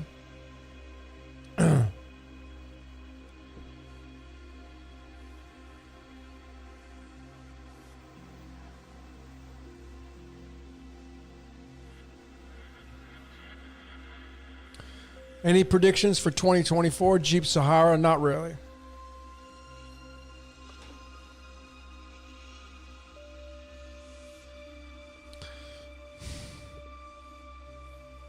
I haven't decoded Blink 182. 182 is tied to 74, which is tied to the boss. Of course, you know, the 182 is that 281, which is the 821. Let me just show you all again really quickly. Let me just show it to you. I think it was my live. Yeah. So when I did the eclipse, let's talk about the eclipse. I broke down the 182 and the 281. So I'll show you again so you can see how all this stuff is connected. You go back to the doors and you can see that Densmore, Krieger, Manzarek, and Morrison, they're all 8s, 2s, and 1s. Okay, they add up to the 29, but they're all 8s, 2s, and 1s. Okay, these guys, their birthdays. And then when you go to let's talk about the solar eclipse. I showed, big shout out to Donut, when he showed that the bridge, the Francis Key Scott Bridge collapsed at 128. The movie Leave the World Behind on Netflix premiered on 12/8. So you see the 1, 2, and 8 and the 1, 2, and 8. And then you see their birthdays, the 1, 2, and the 8. The Doors, Break On Through, Leave the World Behind. And then that went into Cryptopia, and the locker that they put the money into was locker number 821. You see these 8 2s and 1s? Coincidence? Nope. This whole reality is moving into cryptocurrency. You can see that they're binary, man. The Doors, binary. You're in it. You're in the binary system. The 8s, the 2s, and the 1s. Okay?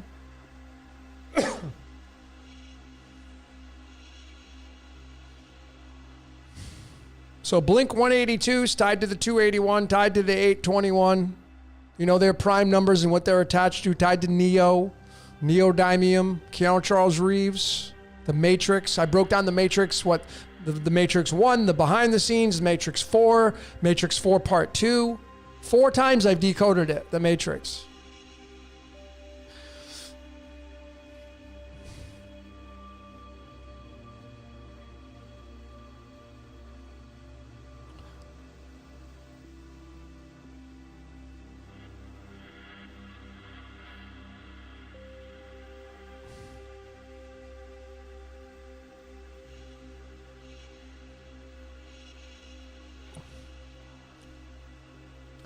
ASM Future is asking me about, have I ever, what do you think about the song called The Other Side off their album One More Time?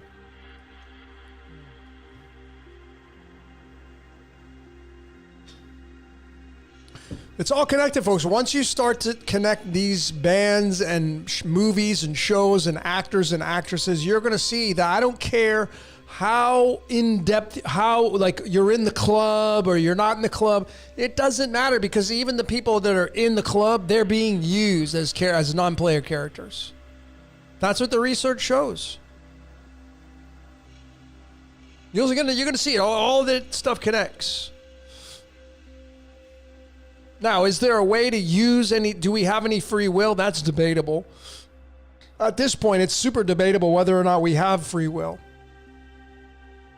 Then you get into determinism, and it's very debatable that we even have free will. But if we do, if there is such a thing, well, I think lukewarm is one of the things that you would consider moving into, and that's a tall order. It's a tall order.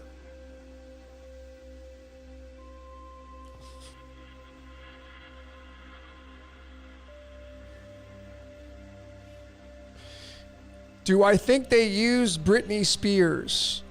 Well, it doesn't matter what I think, honestly. Everybody's being used. That's the joke. So it doesn't matter if someone takes a singer and puts them on a leash and puts them out there and says, here, you sing these songs and do this stuff and that stuff. Great. So now you know who your handler is. But guess what?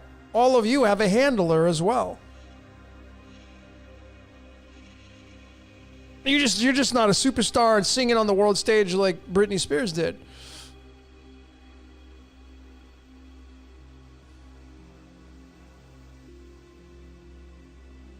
Jordan's asking, how do I define free will? I don't know how you'd even measure it. There's no way to prove that you have it. You should check out the work of Robert Sapolsky, because he goes into determinism and he goes into telling you have no free will at all, and he goes into the scientific explanation as to why he supports and shows you that you do not have any free will, and goes into the formula of all that. And it's very thought-provoking.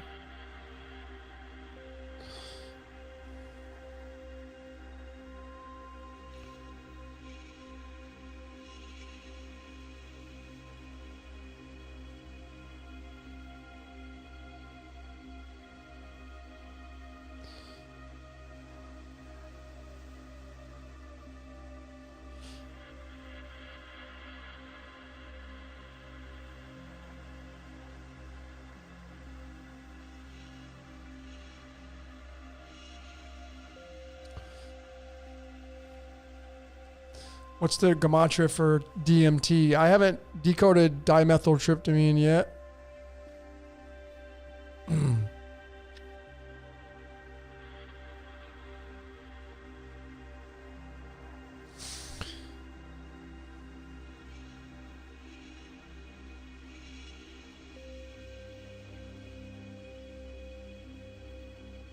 Joe Star says maybe our free will is how we react to what occurs. Yeah, I concur. I think that there is some merit to that, where you become somebody who doesn't react. You know, I talked about this last week and then the week before, and I said that a really good judge in a courtroom doesn't get emotionally involved with the plaintiff or defendant.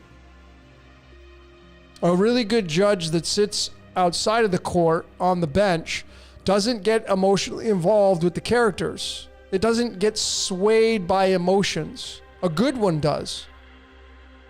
Or doesn't.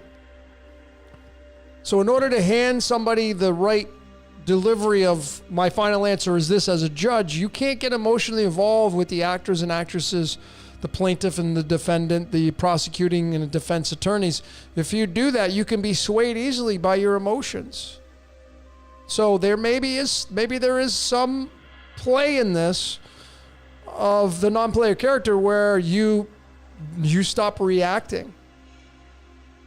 You know, I had something happen to me a couple weeks ago. I had to fly out to the U.S. and come back. It was just going there and coming back. And I woke up, my flight was canceled, and I had to scramble, and I literally had to rush to get to the airport. I was running, and I thought to myself consciously, I'm being watched, and they're laughing. Like, let's see how fast this guy can run to get to his terminal. And then I stopped running. I'm like, if I make it, I make it. I'm not gonna get emotionally involved. I'm not gonna get bummed out if I don't make it. I'm not gonna get angry if I don't make it. It wasn't part of my journey. And I think that there may be some play in that, where you become detached from that emotional aspect, and you're like, hey, I don't want to play anymore in that sense. So, just a thought. Just a thought.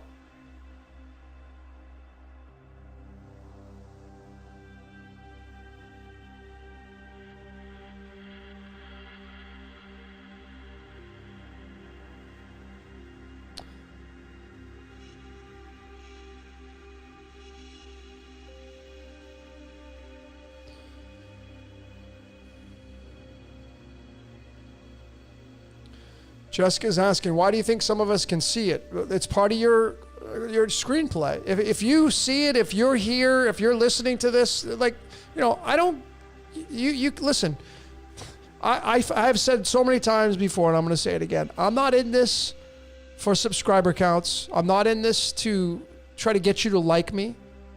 I'm not here to get subscriptions. I'm not here to get people to do this or do that. I'm merely doing what I feel is the thing I'm supposed to be doing.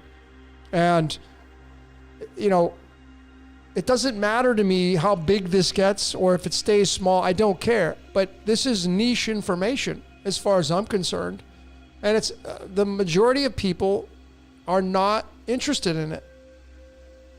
Because sometimes it's not fun to tell people that you're a non-player character. I shouldn't say people, they don't think it's fun to be told, hey, you're not in control of your life. You're a non-player character. A lot of people, they get mad at that. They get pissed off at that. Oh, well, I'll show you. You're not going to show me anything. But anyway, the point is that this is a very small community. So if you're here, well, congratulations. I would say that. I'm not saying that every one of us here is better than anybody. It's just that if you're here, you're supposed to be here. Now, maybe you're here to get rubbed the wrong way. I had a lady come on, some lady came in the chat on the Let's Talk About the Solar Eclipse, and I was pulling tarot cards. She said, oh, the tarot cards, those are the devil. I'm out of here. See you later then. Not for you. You're in a different fractal. I'm not in that fractal anymore. That is a very fear-limiting based fractal. So if you're not in that fractal anymore, congratulations. If you're not in the fractal of blaming and pointing fingers at organizations and people, I say congratulations. That's a leveling up. That is a DNA activation upgrade. I'm not telling you to sit in inertia and sit in a ball and do nothing. Whatever you feel compelled to do is what you should be doing in your reality.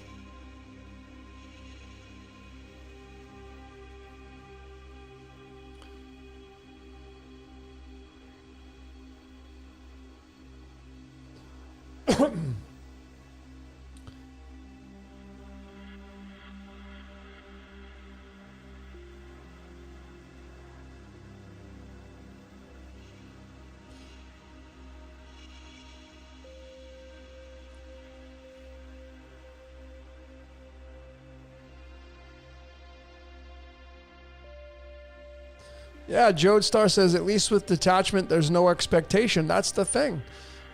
Is that, ladies and gentlemen, what is the meaning of life? Really, have you thought about that?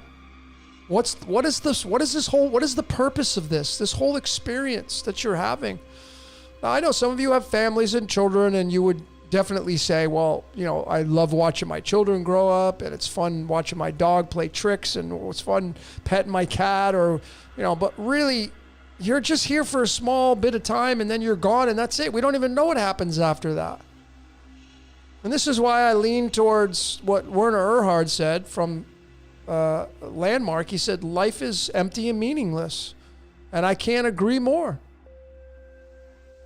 I think, what's the purpose of life? When you really sit there and think about it, like I'm hustling. A lot of you get up at an alarm clock and you dread getting up, and you got to drink coffee to get awake, and you need to drink another cup of coffee during the afternoon to stay awake. And it's like you go to the bathroom, you got to go to the bathroom, you got to go to the bathroom, and then you got to get dressed, and then you got to do this, and then you got to entertain, and then you got to go this and do that. It's like, what's the freaking point, man? What's the point? You're working, you're slaving, you're punching in the clock, you're making somebody else some money, you're collecting a paycheck, you're exchanging time for money, and you're going to do that for the next 20, 30 years of your life. Why? I got to pay my bills, I got to buy a house, I have to have that car. Okay, but why do you have to have all that stuff? A lot of it's because you got to look good in front of people, I get that, but what's the purpose of life, man?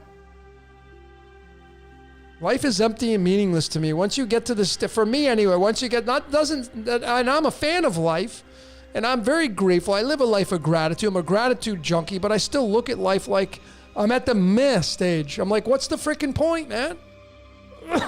Especially like when you start to see things die.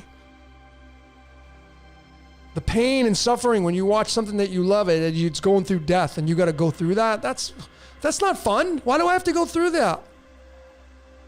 Forget all the philosophical stuff. Well, it's a training ground. And blah, blah, blah. No, that's BS, man. There's no training ground in a predestined reality, folks. And then you get it. You want to talk about what this is it's a simulation. Do you even know what that means? Or are you just, it's a simulation. What does simulation mean? Why are you in a simulation? You're playing out a character that has already been written in the script and you have no choice in the matter.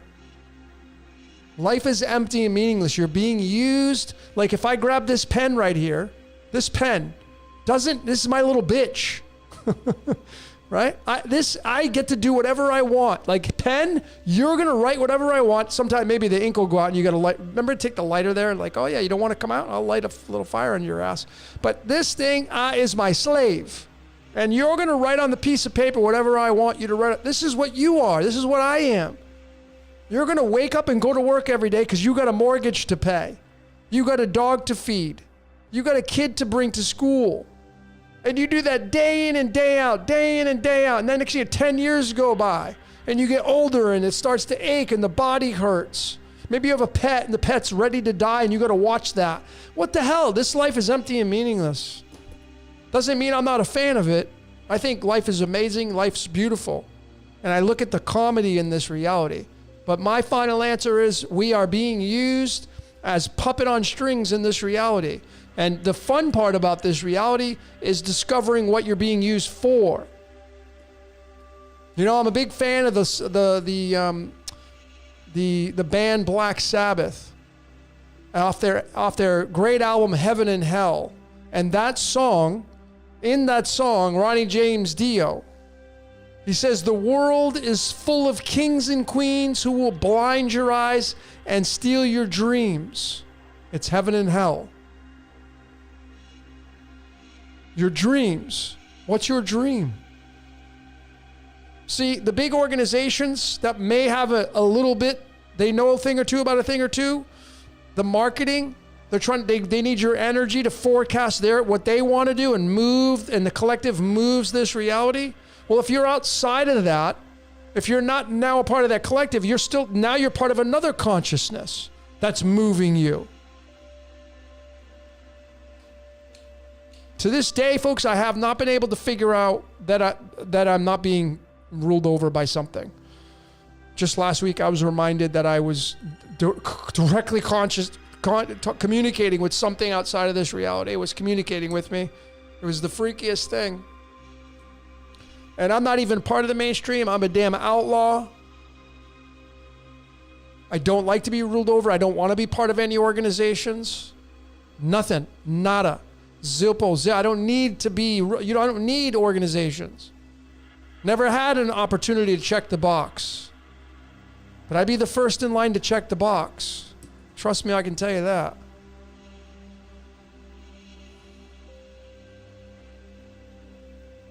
So is there a possibility that we're going to get DNA activation upgrades where we'll be in control of our reality, where we'll have the ability to use our own minds to be a creator, not a creator that's being used as a creator? I don't know. Right now, it doesn't look that way. That's not bad news. If you think it's bad news, you haven't figured out how this reality works. That's my truth, though.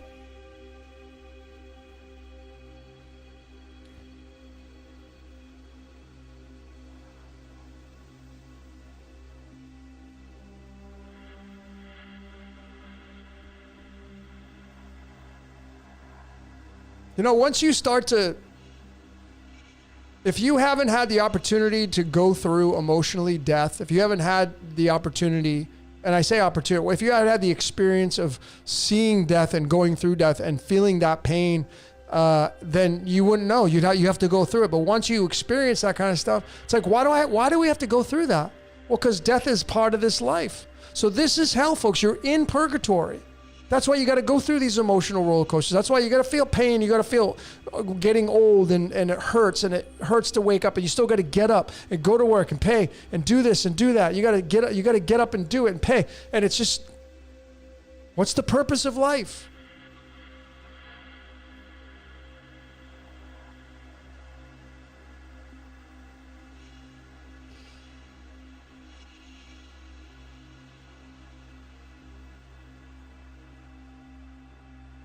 Star Beings asking about Universal, Paramount, Lionsgate. Would I consider doing a decode on all film studios? I don't think I could do the conglomerate. It would have to be individual.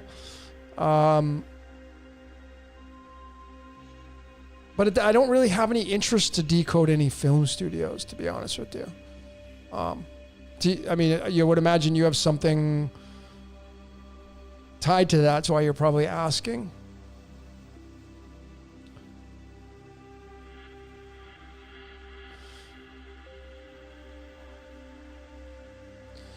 Rusty Woodpecker says, death is just going home, no fear here. Abso-freaking-lutely.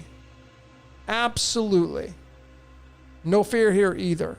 I'm just not a fan of pain and suffering or watching others go through pain and suffering. I'm not a fan of that.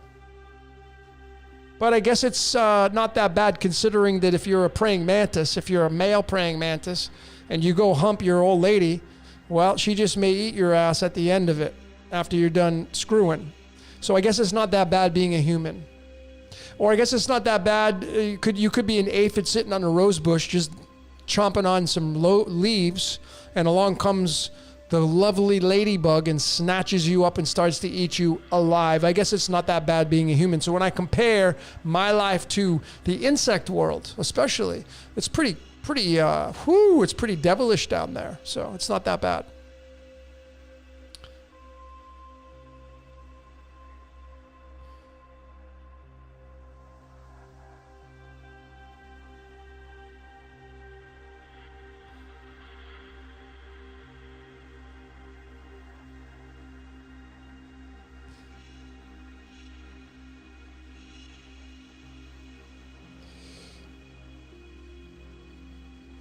TJ says they moved the moon here. Who's they? And it's a fun story, but how you would even postulate that narration? Who's they? And how'd they do it? And where's the proof? The answer is you have none at all. And it's a story. It's a theory. It's an opinion. A fun one. Not saying you're wrong though, TJ. I'm just, you know how I am on this kind of stuff. I don't even know the refam, whatever. Where'd that come from? Keep going. Where'd that come from? Where'd you get that story from? The refam. Where'd you get that from? Keep going. Keep going back and keep going back and keep going back and keep going back. Where's the origin of that? Where'd that story come from? There's going to be an origin from it. And then how are you going to verify that origin? You have to verify the origin, right? Otherwise, it's just going to be an opinion. I know you can reference a million different books. Anybody can write a book. Plenty of people can come together and let's write the same story about the same book and produce them all in a certain amount of time.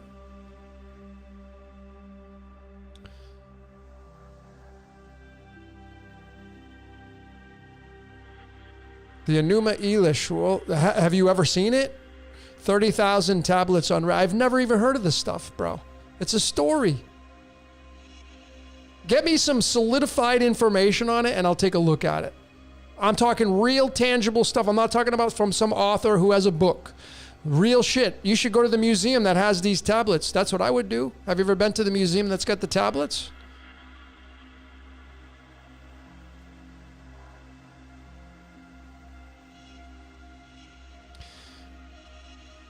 Kevin T says, a lot of NPCs out there. Well, Kevin, guess what, my friend? You are an NPC. Just like everybody else. Meaning, what is a non-player character? You're not in control of your reality. Not everyone has a spirit. How are you to prove that? How would you prove that? How would you even support it that someone doesn't have a spirit? How do you measure a spirit? It's so easy to say that. Well, this person doesn't have a soul. How are you to measure that? I'm the devil's advocate here. Well, how are you to measure? So Kevin says I got a spirit. How are you to prove that? How can you prove that you have a spirit? How can you prove it? I'd love to hear your explanation on how you're going to prove that you have a spirit. I would love to hear the explanation on that. Now, I'm not saying you don't, but I want to hear some support on how you have a spirit, how you to measure it.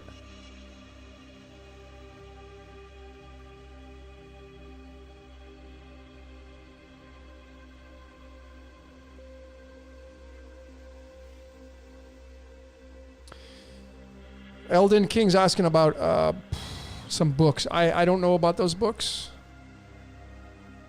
I don't know. Kevin says I can feel it. Oh, man. Okay, well, I just, that's pretty weak support, bro. You can feel your spirit, so that means you have, that's how you measure it? Okay. Sounds good. If that's what you got for support, man, But again, it's not a matter, listen, just because I don't agree with you doesn't mean you're wrong, because you're right. But you have no, you can't offer me any support.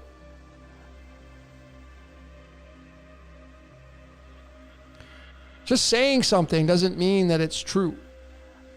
Support. What guides it? That voice in your head is what guides you, right? Like, is there a voice in your head? The answer would be yes. Is that your spirit? And if you say yes, then I would say, well, trace it. How are you going to prove that? I mean, clearly you have voices in your head, just like everybody does. So if you say, well, that's my spirit. Okay, great. How are you to prove that? Like, we can prove we have thoughts because, like, I have a thought, I'm going to write it down. So there's kind of proof that I have the thought because I'm writing it down. Let me think about it, and I'm going to write it down. But then let's trace it back. Where did the thoughts come from? Measure that. How are you to measure? Where is the origin of my thoughts? You're going to stop there, and you're never going to be able to figure it out because you can't. Impossibility. It will stop at your mind. The voice in your head, it's going to stop there, and it's impossible to go beyond that.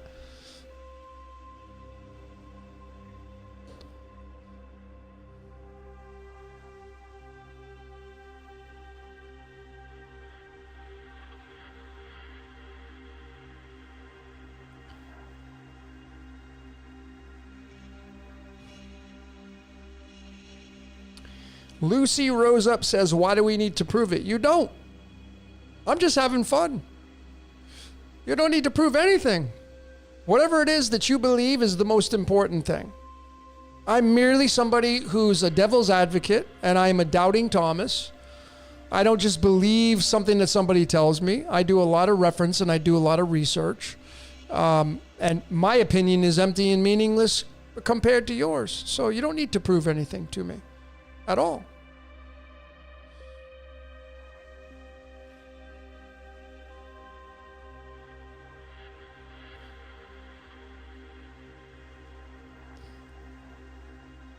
I mean, if you take somebody, if somebody says that person doesn't have a soul, well, then we first have to say, well, what is a soul? What is a soul? You need to define that, right? You would, if we're going to have this philosophical conversation, we'd say, what is a soul? What is a soul to you? What if you had to write down the definition? Let's hear it. So those of you that you think you have a soul, okay, that's totally awesome. Please write in the chat the definition of what you think a soul is. What is the definition of a soul? I'd love to hear it. I'm all ears.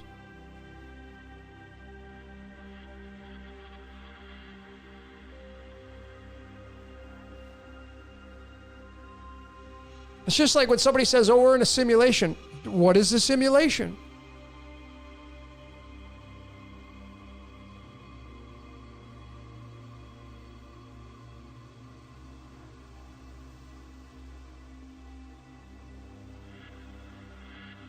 Lucy's asking me about celestial mechanics. How do I feel about celestial mechanics? Can you be more specific? Brookfield Brothers is asking me about Andrew Bagio. Yeah, I have a decode on that guy. Very interesting. He was part of what's that? He's part of some group or some. I can't remember what it was, but yeah, I know who Andrew Bagio is.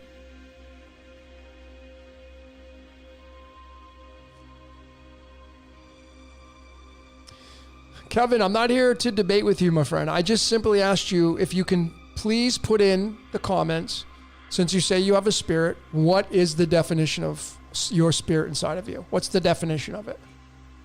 Maybe you've never thought of that. Maybe you just say, well, I have a spirit inside of me and it guides me. I'm totally cool with that, but I'm just asking you, what is spirit to you? What does it mean to you?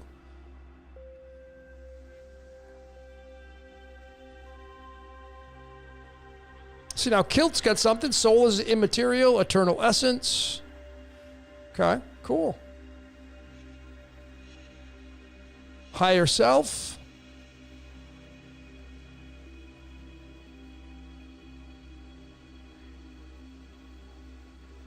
Can I decode rocket science? I'm not into that stuff, so no. Now you'd have to get into formulas and yeah, Montauk. Oh, was Andrew Basaggio part of Montauk Project? I thought he was part of something else.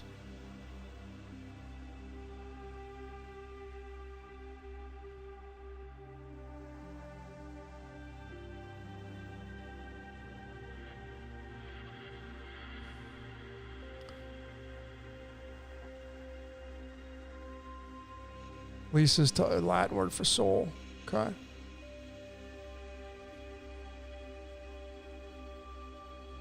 I know I'm going to get some thumbs down for this. I'm just merely being somebody that is grinding at the definitions here, having these philosophical questions of what a lot of people would just commonly throw words around and say, I have this, I have that, and what's the measure of these things? Kevin says, the spirit is what drives me to find the purpose of life. Okay. That's a pretty good basic explanation.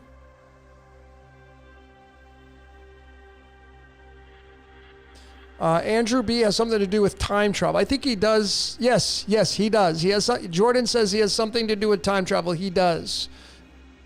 That is what I was breaking down with him. I actually have I had a scripted reality on that guy.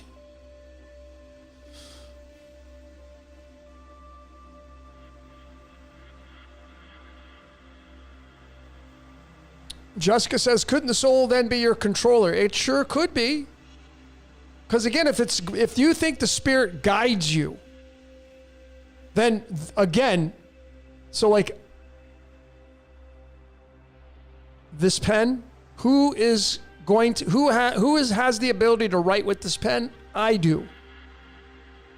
I get to write with the pen. So the pen is connected to me, and then I get to take a piece of paper and I get to write on this. So if I write something on this piece of paper and I show you the piece of paper and somebody says, who wrote on that piece of paper? And if you saw me write on it, it'd be like, well, Logan wrote on it with the pen. So you're tracing origins. It's really mighty tough to chase where the voice in your head's coming from. And it's impossible. So if you think the spirit inside of you is the voice in your head, that's awesome. But where is that coming from? That's the question. That's what I want to know.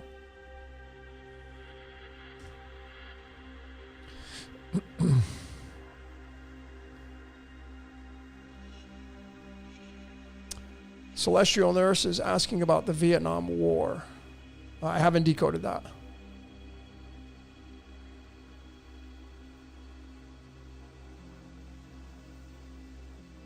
Yeah, that would, Christy Belly, thank you. Jump Room Project Pegasus, that was it. Yep.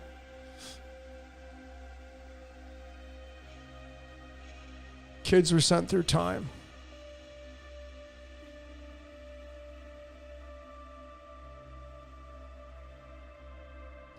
Lynn O says, I watched something like a spirit leave my mom's body when she died. Yeah, a lot of people have seen that stuff before. It's interesting. Thanks for sharing your comment, Lynn.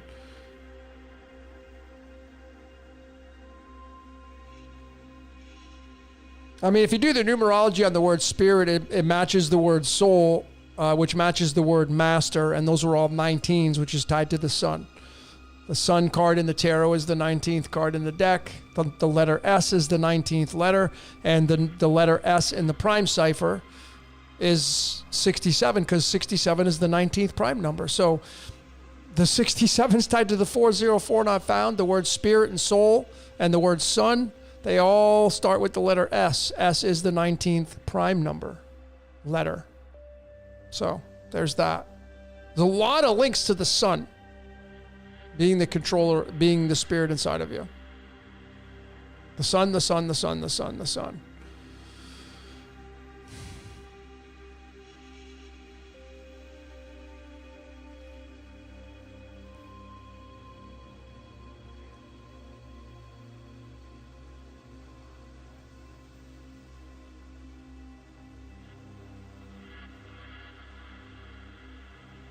(113) says fate can be proven by the mathematical probability of having nonstop synchronicity.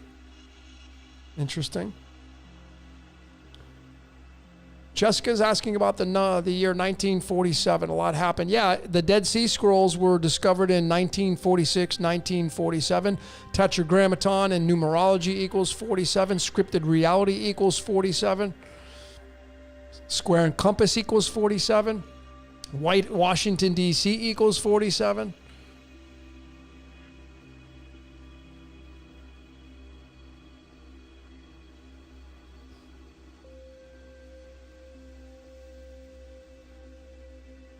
Andrew Bagio ran for president. Yeah, I think I read that.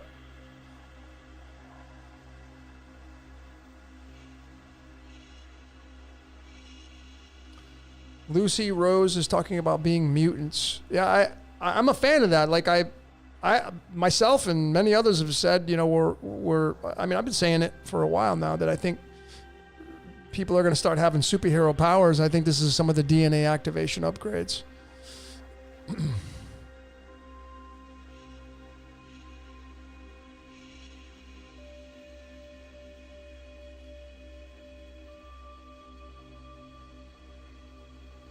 Eldon King's asking about the website for numerology. Yeah, the website I use, the website that I use is right here. I'll leave it in the chat. Oops. I'll put it in the chat for all of you. I'll pin it to the top. All right, there you go. The website that I use for numerology is pinned to the top of this chat in case you want to click on it and start using it. Disobey is asking me if I've decode your reality. Yeah, it's a 61, which interestingly enough is tied to the element promethium on the periodic table, and promethium comes from the word Prometheus, who was the Titan who stole fire and gave it to humans, and that's knowledge. And of course, decode your reality is knowledge. Right? So that's, and I mean, I didn't choose decode your reality. It chose me.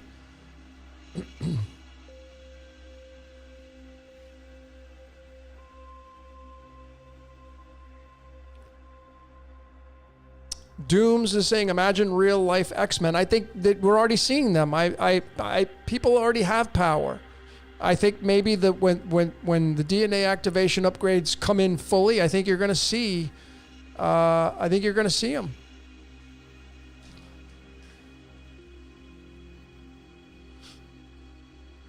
George is asking me what I think of the world looks like above and below us. I don't know. I mean, the closest I can come is blue and then brown, which is dirt. So I don't know. I wouldn't have a clue. I have some ideas, like, and this is just regurgitation. This is nothing original. You know, the sky is blue. There are people that they look at stars and they look like they're through water. So is there water above? You know, I've postulated this for many years, being in the belly of the beast, and the outside of the belly is water. And what would be above, what would be below, I don't know.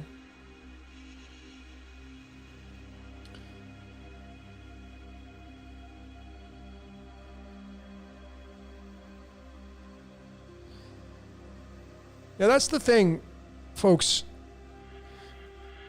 What I've come to learn, and what a lot of you people have come to learn, is that things are working for you, not to you.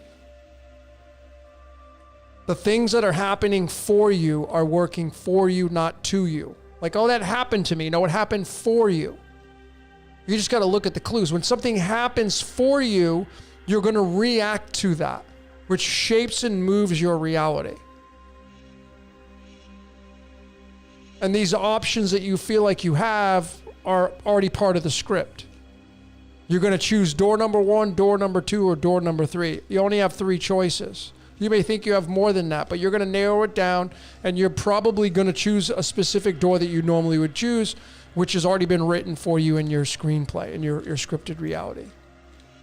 So things are happening for you, not to you. When somebody breaks up with you, you ever have that happen? Somebody breaks up with you and you're, oh my God, I'm so heartbroken. Yeah, they did you a favor. But you don't look at it that way because you're emotionally involved and you're heartbroken.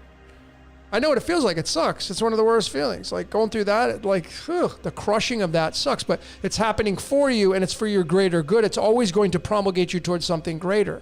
A lot of people that get broken up with, they end up they do you a favor. You just don't see it as a favor. Like you didn't have the courage to break up with them because you didn't want to pull the plug because you were codependent, or maybe they were paying your bills, or you relied on them for sex, or you didn't know how to fill that void. You didn't know how life would be. You were living together. You were splitting rent. How am I going to make it on my own? You couldn't pull the plug, although they were physically and verbally abusing you. And you couldn't break free. And then one day they say, I'm done, I'm walking away. They leave you and you have this crushing of the heart. They did you a favor because you couldn't do it on your own. So they had to pull the plug. Everything's happening for you, not to you. So when you have something, this is why non-detachment is so valuable. I'm not saying to be a robot, but I'm saying is when you could be the judge. Again, what makes a good judge in a courtroom? Not getting emotionally involved with the characters. Not listening to the lady cry or the guy cry or, oh my this and that. Not get emotionally involved, but being somebody non-emotional, being detached, being logic and authority. This card right here, this card is the epitome of the judge. The King of Spades. The King of Swords is a non-emotional king. It doesn't use emotions to rule from. It uses logic and discernment. A lot of you make your decisions based on emotions. And you end up saying, oh my God, I'll never do that again because it hurt or it was painful. So when you become really good at this game, part of your code, if you resonate with that, you become consciously aware of what you're doing. And then you look at things and you realize these things are happening for me, not to me. Once you realize that you're living in a predestined scripted reality, it's a game changer. Because then you're going to stop trying to control everything. That's the beautiful part. You're going to stop trying to control shit.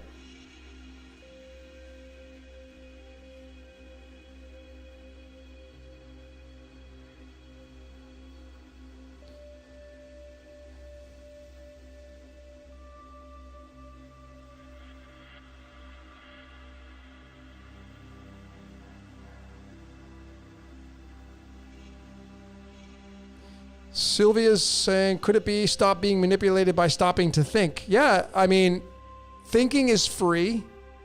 You can't stop thinking. Even if you say, well, I'm going to focus on my breath, you have to focus your thinking on your breath and you're still thinking. You can't stop thinking because you have to focus your thinking on something.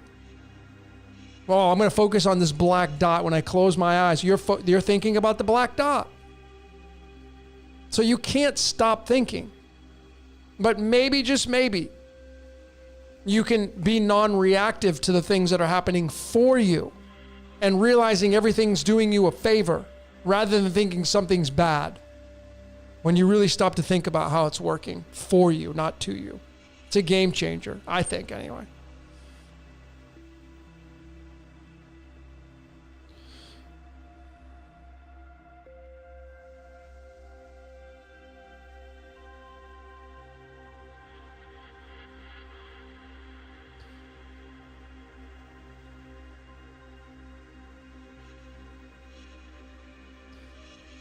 I mean, folks, you know, like a lot of people, they ask me, what do you do for fun? I mean, I have my structure. I have my, you know, I got the beach 2 blocks away. I go to the gym. I work out. I enjoy that. It feels good. I go to the beach, the ground. I get to sit there, watch the seagulls. I watch the the birds dive into the water, catch fish, watch the people. That's fun to me. Relaxing. But as I sit there on the beach and I'm just looking around and I'm like, man, if I didn't do Decode Your Reality, if this channel wasn't existing in my life, if the internet went down and I couldn't do it anymore, what would I do? Just throw my hands up and say, oh my God, that's it. I can't do it anymore. And I would be sad about it? No, I would adjust. When you become non-attached to the thing, because as Buddha said, the root of all suffering is attachment. When you detach, you realize like, hey, like if you want to take it, take it. I'll just adjust. Like water does. I'm just going to adjust and get non-emotional. But as I'm sitting there and I get people, I get this asked a lot. People ask me like, what do I do? And then like, what's the freaking point? What is the point of my life? Pumping videos out, doing readings for people? Yeah. It is a highlight of my life. I have a lot of energy in Sagittarius, and Sagittarius is the hermit, and I do a lot of that, and I take the wisdom and I share it with people through my my axis of my dragon's head in Gemini and Sagittarius. Yeah, so I do that. It gives me fulfillment. The payoff that I get for doing readings and helping people and showing them the way, that's a payoff. I feel good about that. But it's still, what is the point? You're all gonna die one day. And that's gonna be it. All the pain and suffering you have to go through, it's just all this stuff philosophically it's just really interesting to think about.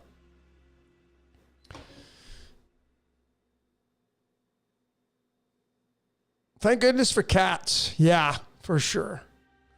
That's what I do. What do I do for fun? I go, like, after I'm done this right now, I got some food in the refrigerator. I call them the furry Jedis. I got about probably 8 or 10 of them that come around now. They know. And it's so cool because some of them they were so skittish, but now they're getting to know me and they get closer and closer and they're not running away from me because they're feral cats, you know. But I enjoy it. So I call them the furry Jedis. I enjoy it. That's what I get off on. I get off on that. And cats have been coming around, and I didn't have any cats. The word C-A-T is 314. My last name is Payette. That's Pi. There's tons of these cats coming around. Talking about leaving the prison, that's Pi. Folks, we're getting closer and closer.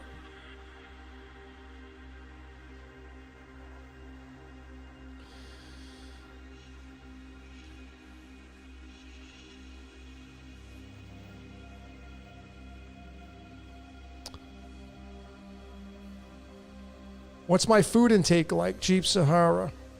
Well, I don't eat as much as I used to. I have my normal ritual. I wake up. First thing I do is I drink 1 liter of water. Before I do anything, I do a liter of water. And with the liter of water, I do a glass of lemon juice and baking soda. I've been doing that lately. That's something new for me, which is very alkalizing. But lately I've also been drinking 2 of these before I even do anything else. 2 liters of water is what I've been doing for months now. And then I get into my watermelon juice and I do about 2 liters of watermelon juice. Sometimes I throw celery in there or pineapple and watermelon. And I do a watermelon puree. So I throw it in the blender and I just blend it up. And then I go to the gym. I go to the gym with no food, just watermelon juice. And I do 20 minutes of cardio, 19 minutes of cardio, I do circuit training, and then I get out of there. 20 minutes later, I'm done. 40 minutes, I'm out. Easy peasy. And then I come back, and then I'll have like maybe a protein shake, banana, peanut butter, protein, whey protein. Not always. And then I get into my meals. Like I haven't eaten yet today. I haven't had any solid food. It's 9:30, and all I've had is liquid. That's it. after I'm done here, I'm gonna have some food. But I do, I used to be vegan, and I'm no longer vegan. I did that for about 5 years. Didn't work for me. And then I went back to being an omnivore. But I don't eat protein every day. But I eat super clean. So I still eat a lot of vegetables. I'm still mainly plant-based. I do a lot of fruit, a lot of oranges, a lot of pineapple, a lot of watermelon. But I'll also do like a whole bag of peas. That'll be my dinner. But I'm into trophology. So trophology is where you are consciously aware of mixing certain foods. So I don't mix starches with proteins. That's like a big rule. You don't do that. And as a result, I've noticed a big difference. So if I have any protein, it's usually just with like a vegetable or a salad. I do a lot of salads, just lettuce. I do a lot of hydroponic lettuce because that's what they have here in Mexico. It's clean. Olive oil, salt, pepper, lemon. That's what I do. And I just, I only eat, I don't even know what my calorie intake is. I don't care. But I keep it really simple, and I keep it very whole food aspect. That's what I do. But I'm a huge fan of the watermelon. Huge. It's been a game changer for me. Big game changer for me.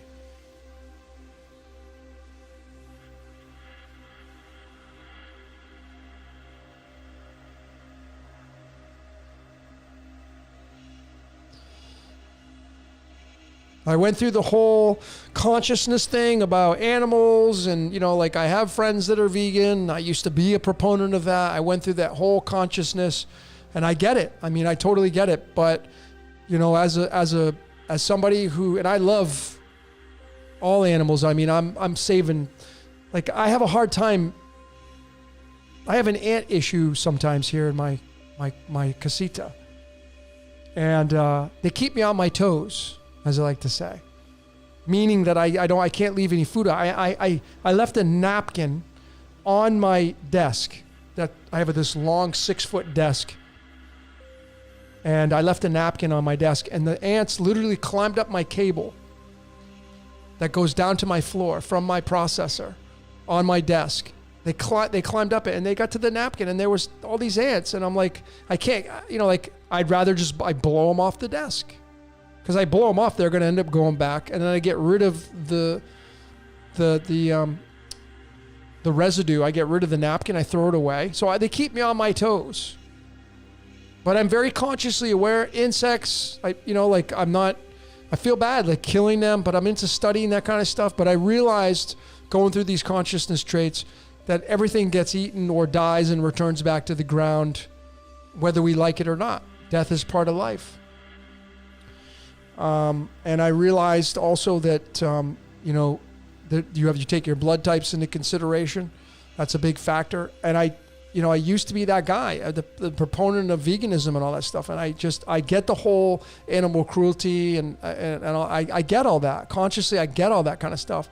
But at the end of the day, when you get older and when you go and you figure it out and you look at your blood panels, and like when I was 20 years ago, I was bulletproof. I was bulletproof. But when you get older and you start to look at your blood panel, and your blood panel is the big marker for everything, and you look at your food regimen, well, sometimes you make adjustments. I had to make some adjustments. I mean, I fought it. Didn't want to do it.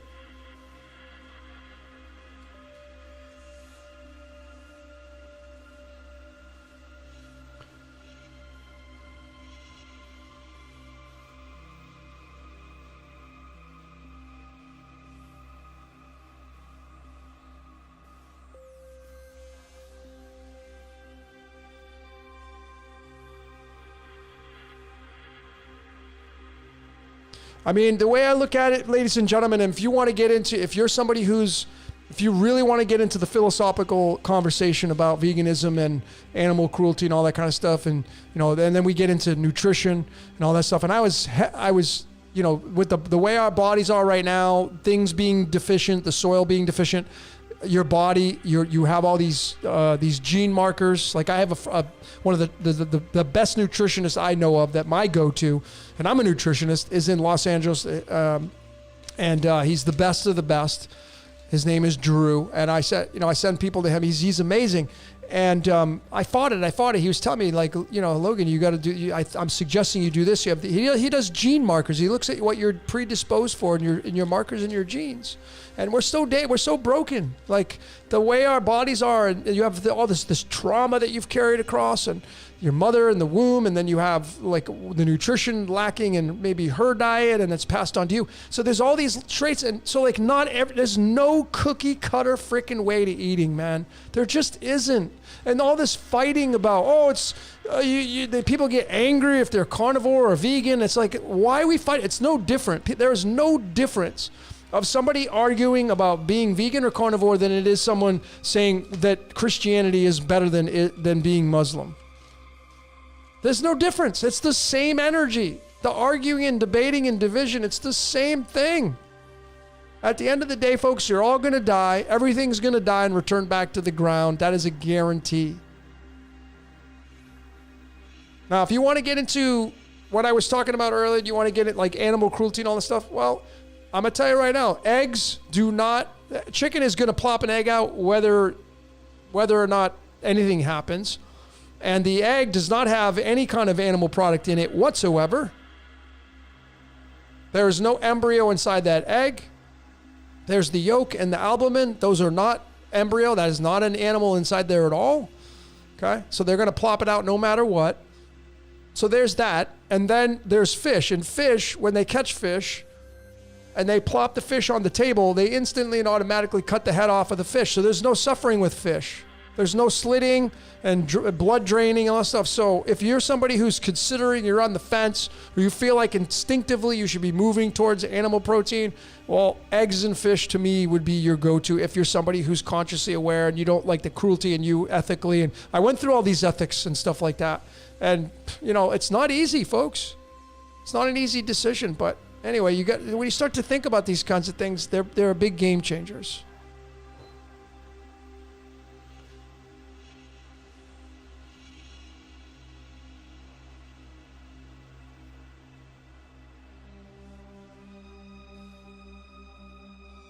Yeah, flat Earth versus the round Earth versus the concave Earth. It's like I'm done with that shit.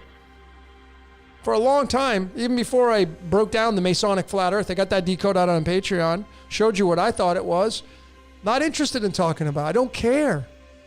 Both round, globe, flat, concave, everybody's got their bullet points. Let's debate about it. Why? So you can feel important? So you can say you're right and I'm wrong? Congratulations. You can do that on your own. I don't need to get involved in a debate. Debating is a waste of time. Trying to prove people wrong? Waste of your energy. You're just giving your shit away. That's like, you want to get siphoned your prana? Go ahead and go debate people. Go try to prove somebody wrong. You're feeding them on top of it. That's the big joke. Anybody that you're trying to prove wrong, you're giving them your energy. And you're making them bigger. I'm not interested in making somebody bigger. That's what people want to do, though. They want to argue and debate. I'm right and you're wrong, and I got the proof, and you don't, and you're just a crackerjack, and da-da-da-da. Do you feel better now? Do you feel better? There's some trauma there. You got to be right and prove them right. And I went through this myself. I still get tested by it, folks. Not immune to it. I still get tested by it. The comments come in, and the biggest thing is detachment. Detach. Non-reactive. When you can look at a comment and someone calls you an asshole, someone calls you, you're this, you're a piece of this, and you don't react to it, that to me is a win. I get the see, if you're not somebody who's a YouTube creator, you wouldn't know this, but in your YouTube studio, behind the scenes, you have to approve you have the comments coming in. And I have it on strict, so you can't just leave a nasty comment without me approving it. But all the other ones that are cool, they just come through automatically. But if there's some nasty shit, I have to go and it says show obscene, what is this? Show obscene comments or something. I can't remember what the name of it. And I got to click on that. And then you read these, and these are the nastiest of nasty comments. Trying to push your buttons.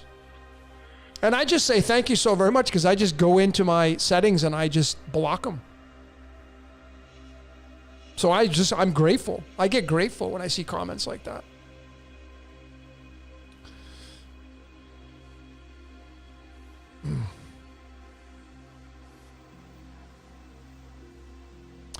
Christine, what's going on? Christine says, I believe debating is fear-based, which lowers your frequency. Yeah, I mean, if you measure it that way, you would say that would be true. I would totally concur with you on that. Like, if you want to use your debating skills, well, you got to go down to your lower chakras if you're going to relate it to the chakra system. That would be your Mars energy. There's a reason why Mars is tied to Aries, which is the god of war. So if you want to go to war, you'll go to war if you want to debate somebody. You can't debate somebody here in your heart space. It doesn't exist here, because you're like, what's the point? This is neutrality right here, folks. This is being lukewarm. Live and let live is right here. If you want to go down in the lower chakras and I'll debate you and I'll prove you wrong, well, now you're going to use now you're really playing the game. And you're giving your energy away. Your precious, precious prana, you're giving it away.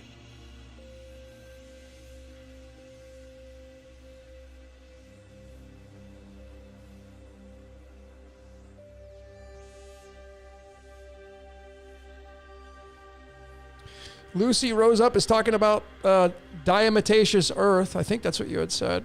Yeah, DE is great. I used to take it many years ago, diatomaceous earth along with bentonite clay. That's really good too. I've done the parasitic cleanses. I have a bottle in my bedroom with the wormwood and the clove. That trifecta is really good.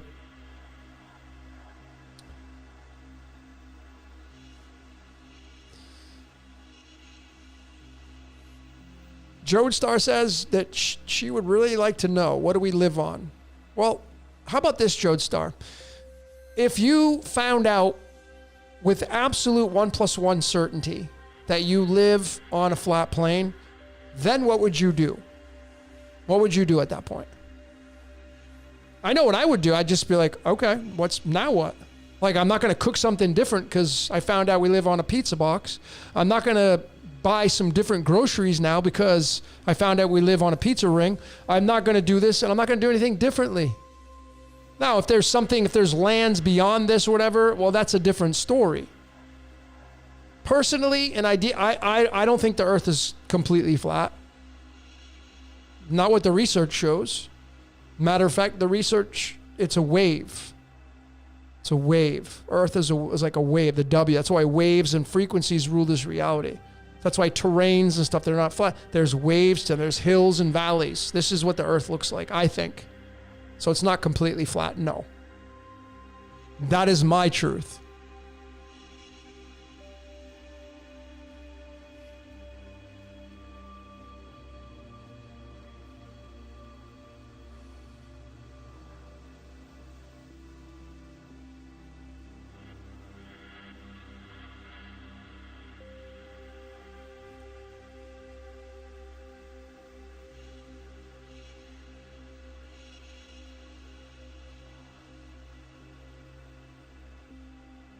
Bella B says, I just gave my energy away to a neighbor upstairs. Well, see, that's a win because you're consciously aware that you did that.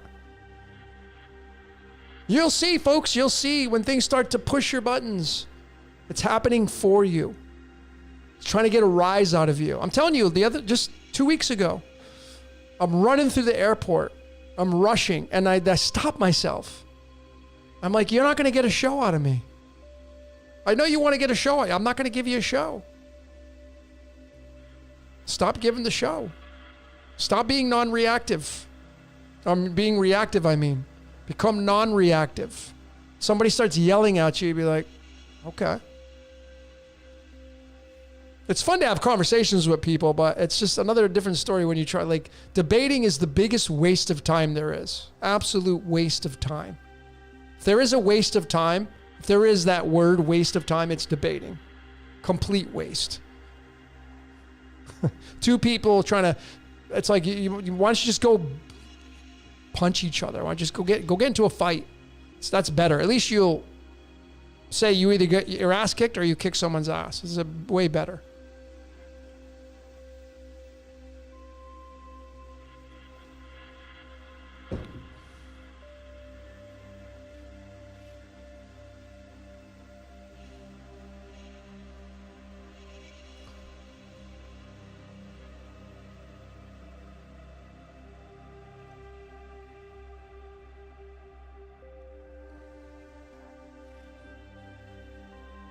So that's it. So we have some flat earth stuff coming in here and all that stuff. So see what happens to your life when you stop paying attention to that nonsense. See what happens to your life. Well, you know what will happen is you'll focus on something else. You'll be like, I'm going to go meh. Like meh is my go-to. Meh. Flat earth, meh. Boring. Super boring. It's not even boring. It's super boring. But that's me. I think there's way bigger things to talk about and discover than whether or not we don't. There's no way Earth could be completely fat anyway because we don't live on a pizza dish. I don't think anyway. I think it's, like I said, I think it's waves. And there's a dome that goes over. So you have the globe model that fits in there. I've already talked about this with the Masonic flat Earth. But it's meh. That topic's meh. It's so bland. It's like eating food without salt. Bland, super bland. Just go fight, man. Go get the gloves and go do you might as well, like, you know why? You know, it's so funny. I was watching Mike Tyson, this big fight coming up. That's why I know the world's not going to end. Because Mike Tyson's fighting Jake Paul. That's how you know that we have a long way to go. Because Mike Tyson's fighting Jake Paul. So funny. That at least is worth the time to invest to watch. But to watch two people talk, like, I'll prove you wrong and you're a liar and you're just this and you're... Why? Do you know why you got to do that? Because you have some trauma that you got to work through. You just have to be right. There's some serious trauma in your life that you haven't worked through yet. Or there's some serious fear of you feeling that you got to be right and you can't be wrong if you need to go debate people.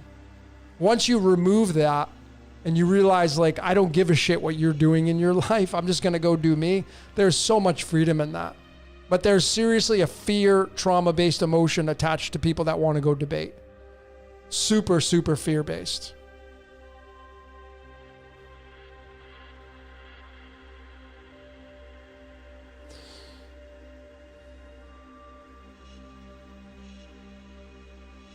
Kilt says a boxing legend 30 years past his prime. Are we in I think it's genius on Mike Tyson's. I mean, think about it. The guy's in his 50s. He loves boxing. That's what he did for his career. I mean, I would probably do it too. The payday the guy's going to get, he's going to be laughing all the way to the bank, and he's probably going to kick the hell out of him anyway.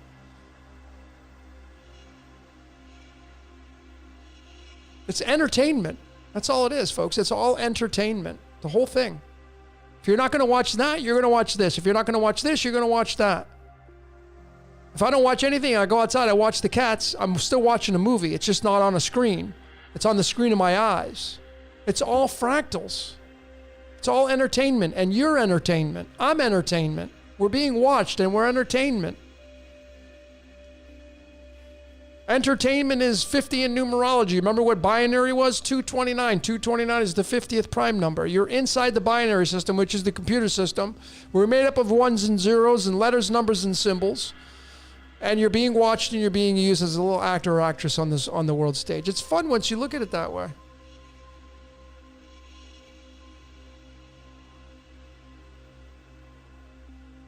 Zeno says, observe and try not to judge. Just don't judge. Observe, don't judge, and practice gratitude. 1,000%. Though that right there, that deserves an applause. My cheap ass applause. Gratitude, non-judgment, and observation. Beautiful.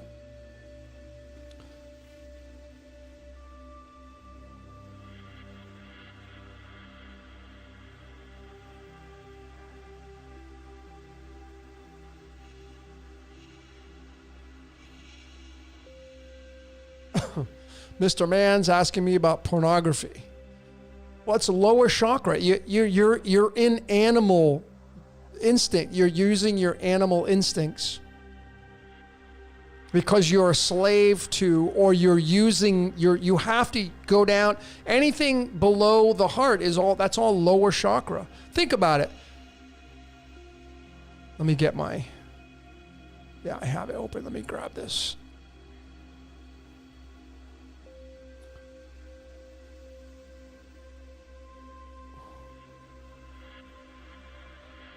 Here's my fun 7 base chakra.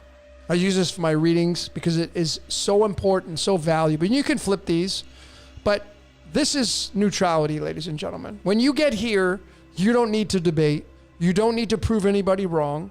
And you just know that your truth is exclusively for you. But when you come down here, this is where screwing happens. Sex, procreation. This is where the stomach says, feed me, feed me, feed me. Many of you are slaves to your stomachs. When your stomach says, feed me, I'm starving. And you can't say no. Some of you right now are super hungry, and maybe some of you right now are eating right now. I'm not paying any attention to maybe the stomach you're the bitch for the stomach. You're a slave to your hunger. So all of this is going to make you a slave, as will this. If you get into your mind too much, it's a push-pull.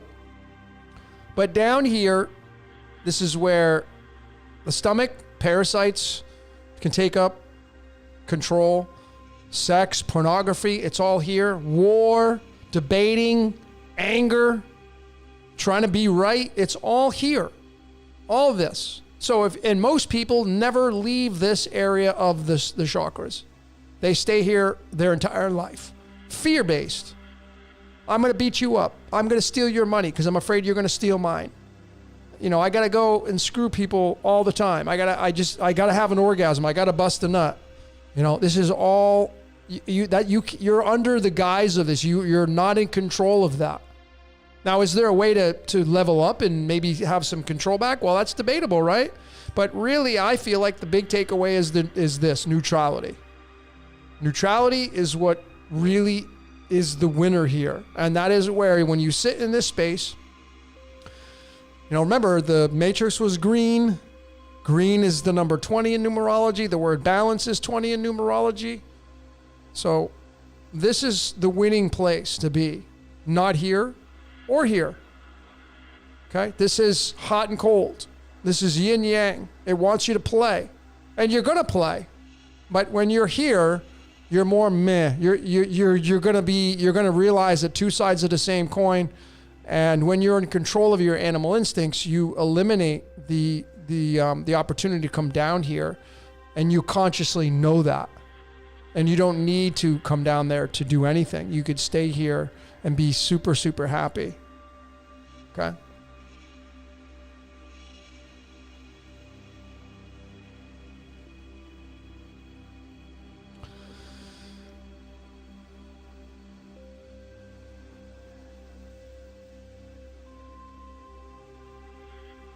Jeremiah, what's up, brother? Jeremiah says, I worry about the children. I get it, man. You probably have some... Look, if you're somebody who can be an activist in those areas, if you can go and help the children, help kids, like if you worry about the kids, then go make a conscious choice to go help them. Go do your part. Instead of worrying about it. See, worrying doesn't solve any problems. The only thing it does is it actually feeds that archetype. So if you start to look at this reality in as archetypes, right? So if you're worried about the kids, then the question is, what are you doing about it? If you can't do anything about it, then why would you continue to worry about it? You're a slave to your worry. Now, if you can do something about it, well, that's a different story. Now you're actually solving the problem instead of adding to the problem.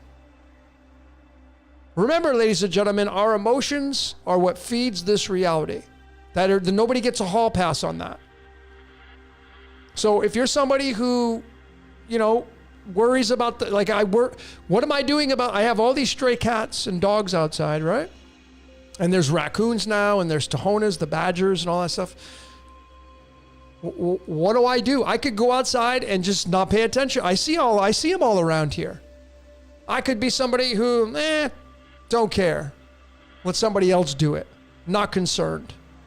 No, but I'm doing something about it. I spend my own money on buying food for the animals, and I get reward. I'm doing my part. I'm not saving children. I'm doing this part. Somebody's got to do that part. That's the part I'm doing. So I don't worry about, there's tons of other strays around here. I don't worry about that. I do what I can and put my energy into that. That's what I do. So if you're somebody who worries about something, the question would be, what are you doing about it? Go do something about it.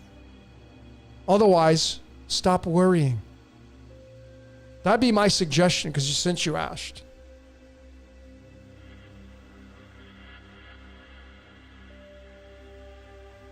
What's up, Bob? Bobby says, I help the homeless in my neighborhood. That's doing something about it. You're never going to solve homelessness, but you can do something about it. I mean, the first thing that we should be doing is raising up your consciousness as a human being. Stop feeding the system. Stop paying attention to the mainstream, because it's a parasite. So when you cut that off, you cut that food source off, that them being you're the source of food, you cut that off. Then you can take that and you can put it into something else. You can consciously take your energy and put it into something else. That's way more worthwhile.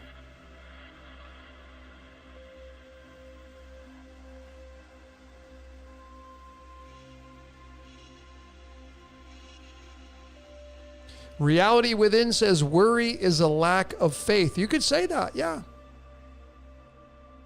I think that's a good point.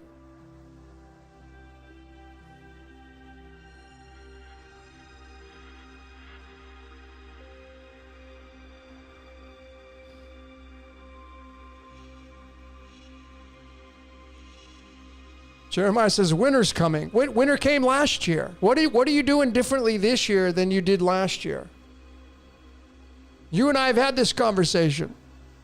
You preparing for winter, splitting wood. You did that last year. What are you doing differently this year for the preparation of the same thing that's going to come next year and the year after? What are you doing this year differently than you did last year? Or are you in repetition mode where you're doing the same thing this winter that you did last winter? If you're doing the same thing you did last winter, this winter, well, there hasn't been any change in your reality. I doubt that's true. I think that probably, knowing what I know about you, you've done a lot of things to change.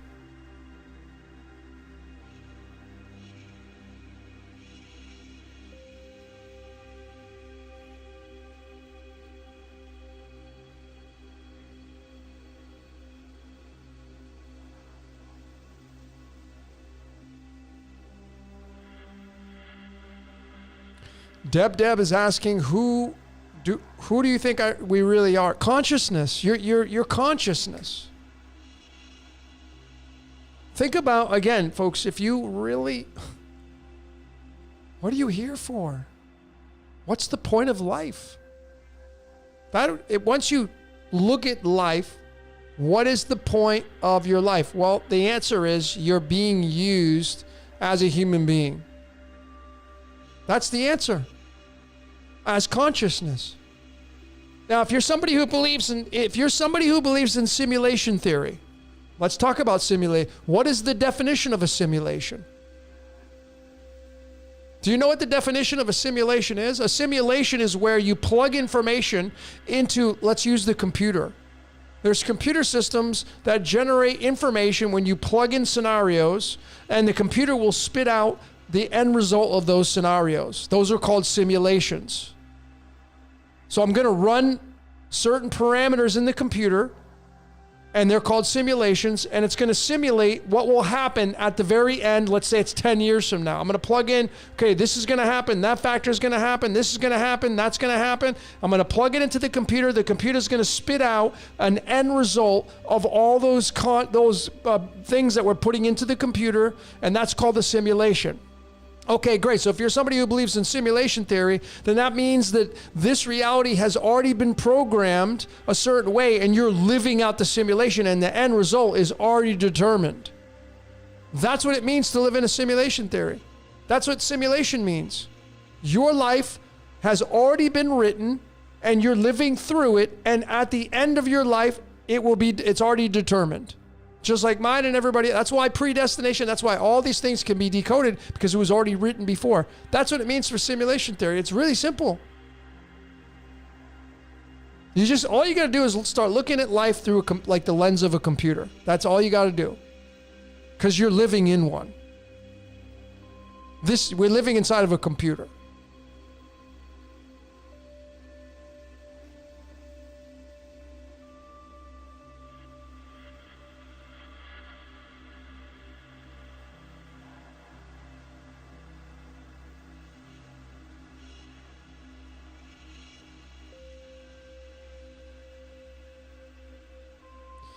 Yeah, Lucy Rose says fully predestined no matter what.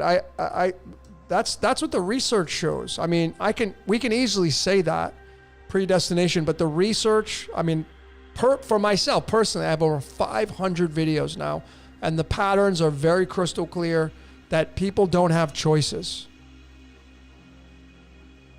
I mean, from serial killers, I've decoded Ted Bundy and Jeffrey Dahmer, and Martin Luther King was supposed to get shot, as was Gandhi was supposed to get shot. You can see it in their astrological charts. It was part of their destiny.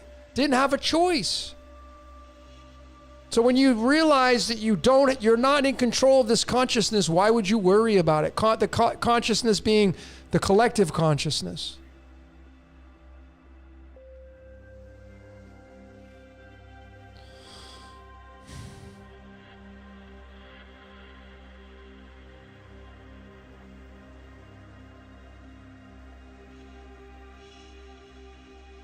Disobey AD's asking me about taking your life there. Was it code of predestination? Yeah. How could it not be? How can that be an exception to the rule? The rule being, and I'm simply postulating this, right? The rule is we live in a predestined scripted reality. Now, you don't have to agree with that. If you don't agree with it, then this is not for you. But I'm saying is if you're on board, maybe considering the notion that we live in a predestined reality, that means everything happened, the good, the bad, and the ugly would follow into that category of predestination. There isn't an exception outside of that.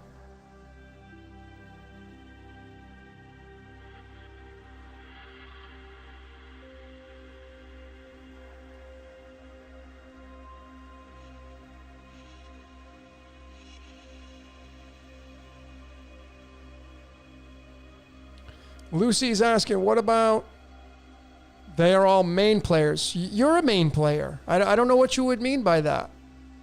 I don't know why people call people elites and all that. I don't do that. And I encourage people not to do that because they are no more elite than you are. See, if you start saying you're the elite, then they don't become the elite. When you start saying you're the star of the show, you're the main player of the show, then they don't get to be the main player of the show. I'm not interested in their code. I don't sit, if you're not having dinner with them on a regular basis, then how could you even say they're elite? How could you ever even say that they're a main player in the reality? You're the star of the show. You become this. And if you find it, you were supposed to find it. If you don't find it, you weren't supposed to find it. There's no manipulating that. The code clearly shows that you are living through a screenplay that was already written. That's what the code shows.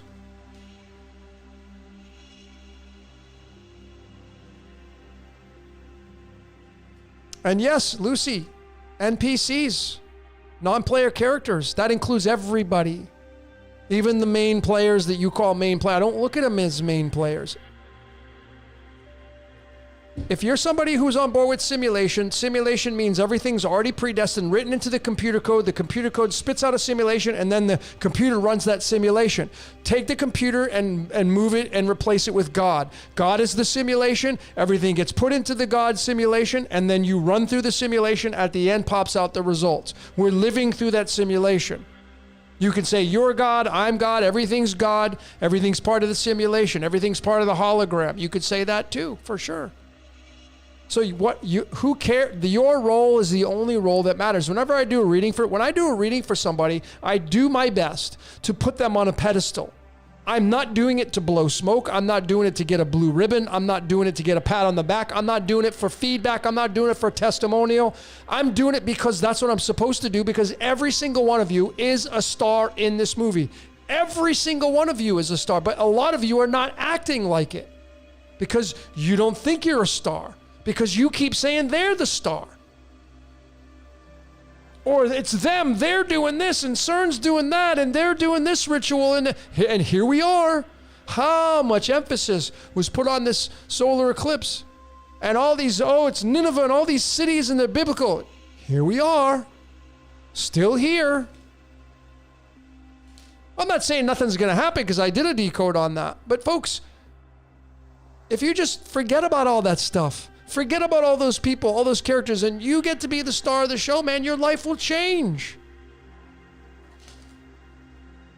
But most people on this world stage are so busy reacting because they are plugged into the mainstream, and that's what dictates and narrates their reality. That's the majority of people.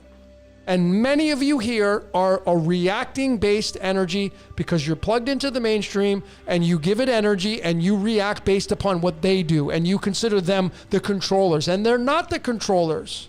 Far from it.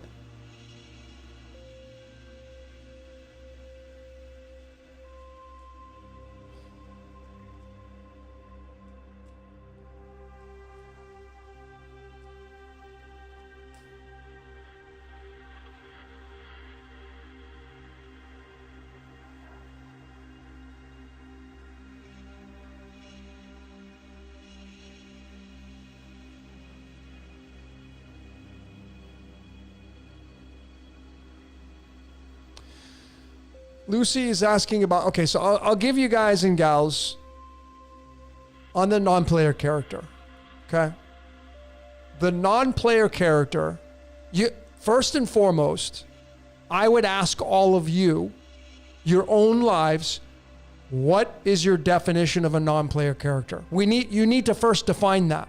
If we're going to have a discussion about this, what do you think NPC means? Write it out. Write your description. I would love to do this exercise with everybody. I would love it. All 300 plus people in here, I would love to hear 300 different opinions on what you think non-player character means in 2 or 3 sentences. I would love to hear some of those responses. So once you have your foundation, well, then we can have a philosophical discussion about what it really means to be a non-player character. And is your foundation unmovable? The majority of people, if you go and type in non-player character, or you go ask somebody, what's a non-player character? You know what you're going to get? Oh, it's my cousin, or it's them. It's the ones that got this. They're non-player characters. Oh, I see. How did you come to that determination? Well, because they weren't thinking. Oh, so you're always thinking and they're not. I get it. Okay, I see. See, so we have to have some big boy and big girl conversations here on what it means to be an NPC, and if you go into the definitions of non-player character and do the research on it. Non-player character, according to the research that I found, I can just go on the research that I found, nothing other than that, other than my opinion on what I think non-player character, which I talked about in my Decoding non-player character. The non-player character came from board games. That's what the research shows. And then when you bring, like, Dungeons and Dragons was the main board game that popularized non-player character. Well, guess what? The 2 gentlemen that brought Dungeons and Dragons to the limelight they were being used to create the non-player character role of Dungeons and Dragons. Matter of fact, Dungeons and Dragons in numerology equals 63, non-player character equals 63. Coincidence? No. Not when you know how to look at the code. So the two gentlemen that created Dungeons and Dragons that popularized non-player character, and Dungeons and Dragons is a non-player character, were being used to create Dungeons and Dragons, making those two guys non-player characters because they didn't have the thoughts they had. Let's create this game. Where did it come from? The ideas in your mind. You can't take credit for that, but we do. Oh, I thought of that. No, you didn't. You had the thought, but the thought came from somewhere else. It's coming from outside, however you want to look at it, inside, outside, whatever. But that makes all of us non-player characters because the voice in your head is running your reality. And I know some of you say, well, I'm not going to listen to it anymore. Well, then what are you going to listen to? What will you listen to? You'll always listen to something. Whether you listen to the advice of the next door neighbor, well, I don't think you should. That's the worst thing to do when your next door neighbor says, oh my God, I would never do that. I'm glad I'm not you then, because I would do it. Why would I want to listen to my next door neighbor? Oh, he's got a lot more experience. So what? I trust my code and my screenplay. Everything's happening for me, not to me. I don't work through victim mentality. I don't take advice from people unless I pay them for it, unless I hire somebody. I listen to the voice in my head just like you do. And we are living through a reality that's scripted. You're living through a screenplay, and the voice in your head makes you a non-player character. That's what the code says. And I supported all of it through almost an hour presentation on non-player character. That is what I would show up to a court. I've said this so many times before, and I'm just using this because this is the only thing I can use as an example. I would take all my discovery and I bring it to a court of law, and I would present that to the jury over anybody else's material, showing and supporting that we are all non-player characters. Now, do we get a break from that? Well, how do you become a player? That's the question. How do you break free out of the non-player character? How would you do that? What would it even look like? How would it feel?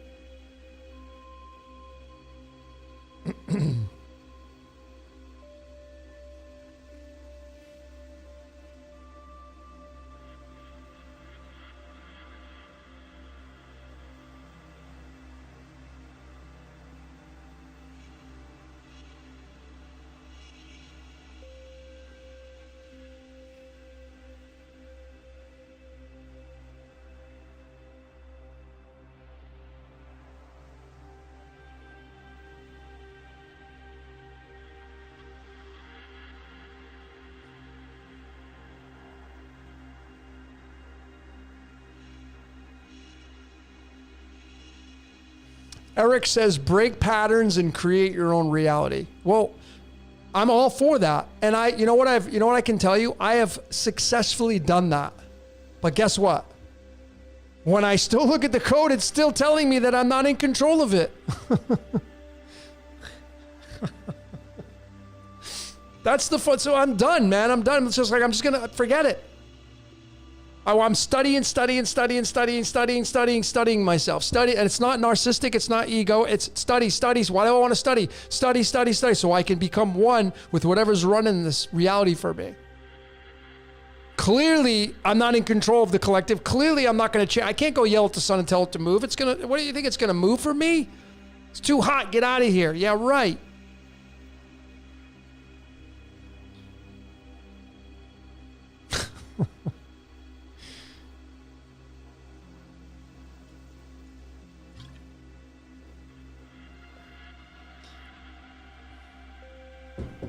Jordan Kennedy, that's the question of all questions. Who's in control?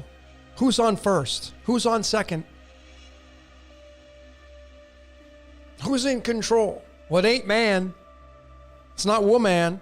The code says it clearly. It's not anything physical.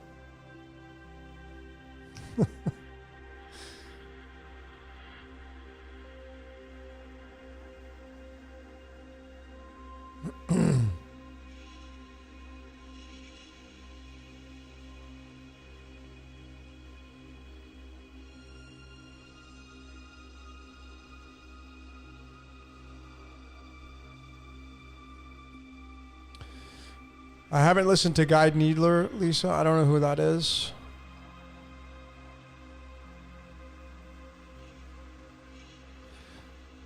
Sunshine 8888 says, why can't we want things?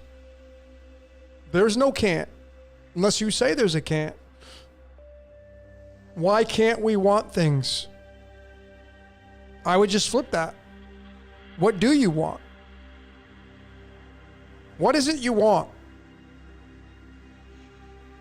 What do you want? And are you taking action on what you want? Right? What do you want? You'll find out real quickly what you're being used for. What do you want? So the question I'm going to throw at you all, what do you want? What do you really want in this reality? And then, what are you doing about it? Like, people ask me, like, what do you want, Logan? I want to help people. What are you doing about it? Readings, decode. I've dedicated myself to this channel. Sacrificed a lot of my life to do this. I'm not saying that because I'm trying to get something back from. I'm saying it because I love doing it. What do you want, Logan? I want to help people. I want to give people knowledge. It's in my astrological chart. So what are you doing about it, Logan? I'm doing Decode Your Reality. Day in and day out, I'm doing readings. I'm doing tarot. I'm helping people. I get on the phone. I do consultations. That's what I'm doing about it. So what I say, what do you want? To you listening, what do you really want in your life? What do you want? And then if you say, well, I want this, what are you doing about it? See, many of you want, but you don't do anything about it. You do nothing about what you want. You just want. So maybe the message you need to hear is you need to get into action because talk is cheap. People say, when I was in the seminar circuit, when I was heavily involved in materialism and, like chasing the dollar, and it's a lot of fun. It's a lot of fun. But when I was on the seminar circuit and we were putting butts in the seats and people would come to the seminars and you try to get them to sign up to what do you want? What are you there for? I want to make more money. I want to earn more money. Okay, great. What are you doing about it? See, if you don't change your daily activities of earning more money, you can't earn more money. It just doesn't happen because you think about it. That's nonsensical. You don't just, the law of attraction, I'll just think about it and it'll come to me. No, you got to go put the work in. You got to put the action into it. So if you want to change the world, define what changing the world means to you. And then is it within your grasp to change the world? People say, do you want to change the world, Logan? Yes. What are you doing about it? I'm doing this. I'm doing that. But it's all contributing to the main nucleus of my being, which is Decode Your Reality. That is what I'm doing to change the world. It's not for everybody. I don't have all the answers. I've been wrong so many times in the sense of being wrong. I'm done trying to be right. I don't debate. I've detached. I suggest to people to detach, to live a life of neutrality, and it's so much more fun. But the question is, what do you want? That's the question. Can you answer that? Well, if you don't know what you want, you got to study your code to get in tune with it, to figure out what it is you want. And then once you see it, smell it, touch it, you can, there it is. Now I know what I want. Now I know what I got to do. And then you don't worry about trying to defend it. You don't need to defend it. You don't need to get out there and try to just go score points. Just go score points, folks. That's it. Let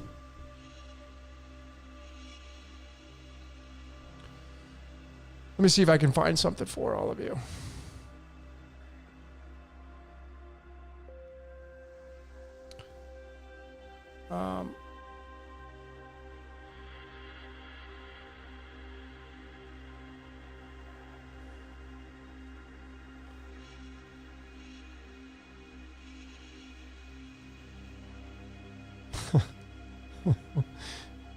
Let's see. I'm going to show you some astrology. Okay. Let's just show you how easy it is. It's not difficult. It's super easy. I know some say, well, it's easy for you because you know it. Well, yeah, of course. But I'm just going to show you how simple it is.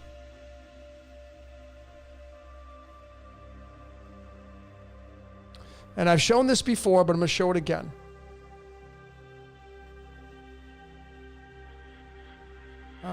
There we go. Okay. This right here is my Vedic astrology chart. Now, even if you're somebody who doesn't know this, you're like, oh, this looks a little, I don't even know what the hell this is. It's a lot of moving parts, right? This is a complete system. And these icons are the celestials, the planets, whatever the hell you want to call them, stars, light bodies, whatever. I'm not going to get technical. But this system has a shitload of merit because it works, and it works through the definitions. Even if you don't believe in it, you can break yourself down and you'll see that it has a ton of merit to it. Okay? And obviously there is the understanding of how this works. But what I wanted to focus your attention on is these two icons right here in my chart. These two. This and this is a big marker for you and your code. This and this represents what are called the north and south node of the moon, otherwise known as Rahu and Ketu. And these markers will determine a big piece of the desires that you have in your life.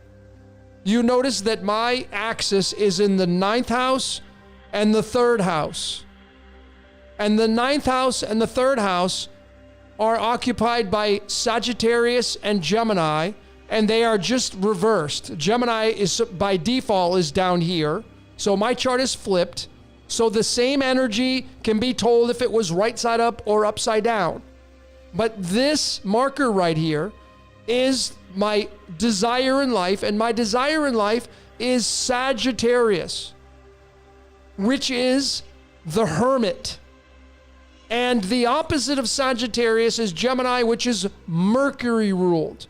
Mercury is the landlord or the boss of Gemini, which means it's the way you think. Mercury is the way that you think. And my Mercury is in Capricorn, which is Kronos and Saturn. Okay? It's in the 4th house and it's my moon. And so the way I think is attached to the way I feel, because the moon is the way you feel. But my south node of my new moon is in a Mercury ruled house, and my desire is in a Jupiterian ruled sign, which is expansion. This is expansion of the higher principles of life. That is what my code is all about. If you follow Jason Brashears, he has his Rahu in the same zodiac sign. Why do you think he is somebody who is a influencer? Because he is teaching you the ways of his Jupiter energy and the hermit. This is the 9th zodiac sign. And so all I have to do is go to the tarot cards to get the picture, and this is the 9th card. Well, what do you think Jason and I are doing? We are giving our light to people so that they can learn and understand what we are talking about. It's not cookie cutter though, because there are many other people that have their energy in the hermit. See, Jason does chronology. I don't do chronology. Don't care about chronology like he does. It doesn't mean that he's wrong in his reality. He is absolutely right in his reality because he is this sage with his light in a bucket, and he's saying, let me show you my light. He is a hermit. He spent a lot of time reading and researching and becoming this hermit. It doesn't mean he's going to be cookie cutter for everybody, and that goes for me as well. What I teach is not the same things that he teaches, but we both teach the same thing, which is liberation, the higher mind ideals. Okay? If you go look at your astrological chart, you will see that you live in a scripted reality, and this thing right here will tell you a lot about what you're designed to do. This is Mercury, so I'm going to do a lot of talking. People say, how can you talk for so long? Well, because I got my Mercury, my K2, which is my spirituality in Gemini, and it wants to talk through the hermit. So I'm going to spend a lot of time talking. I'll make sure I get it right because my Mercury's in Saturn's house of Capricorn. That's what my Mercury is. The way I think, the way I speak, Capricorn, which is a Saturn-based energy, and it's in Taurus. And Taurus is the way I move through the house of Scorpio and the esoteric. All this stuff, all you got to do is look. And I know it's probably complicated for some of you. Like, what the hell is he talking about? But I'm just simplify your life. Go and pull your chart up. This is the website I use called astro-seek.com. You click on this tab right here. You come down to sidereal astrology, and then all you have to do is plug in your birth parameters. Okay? Then you click on, it's going to look like this. Then you click on this nakshatra right here to get a bigger overlay, and then you have another extension on top of the zodiac signs to read from. And it will tell you a lot about who the hell you are in this reality and your screenplay. Predestined or not, at least you'll know what your bells and whistles are that you're working with, who your chart ruler is, etc., etc. My chart ruler is Uranus, which is the rebellious one, which is the outlaw. Uranus does not follow rules by anybody or anything. And we are moving into a Uranus-based energy because we are moving into, or already have moved into, the age of Aquarius, which is a Uranus-ruled sign. I know some are like, oh, it's Saturn. Well, no, because Aquarius is I know thyself. And when you know yourself, you're not going to, you don't need to defend it anymore. You just need to go own it and be it. Okay? That's all you have to do. Look at your Rahu K2 axis, and that will tell you a hell of a lot of what the hell you're doing here. Okay? They'll tell you a lot about what you're doing here.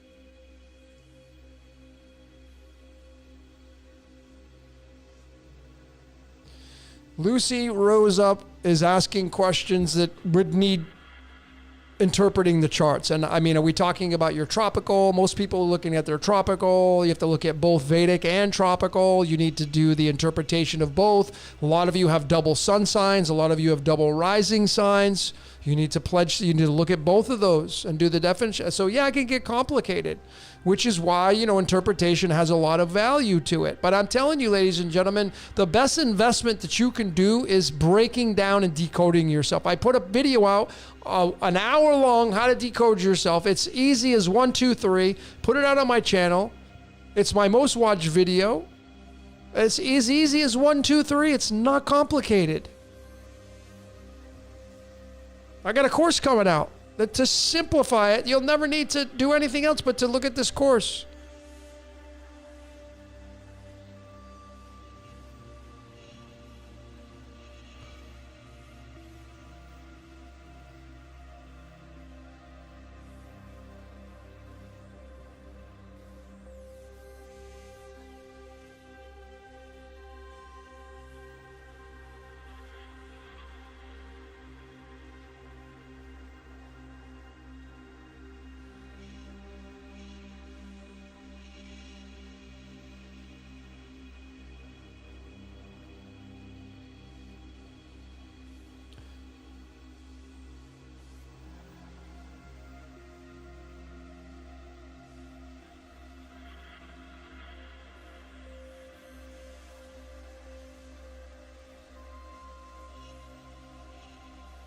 Let me give you another one. Let me show you real quick another one, since we're on this.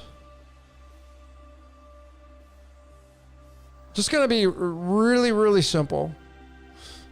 Let's see if I can. The clue. That's pure. Let me see if I can get this. I want to show you.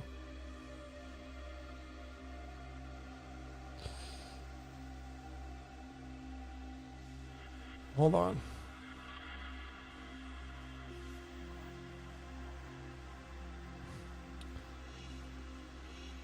Okay.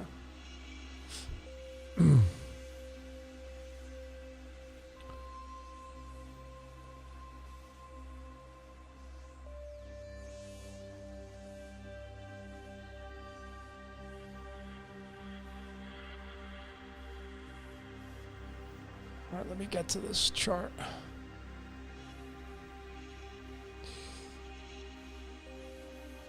Okay. This chart right here, this chart is the chart of Thomas John Ellis. Thomas John Ellis, let me just move this over here.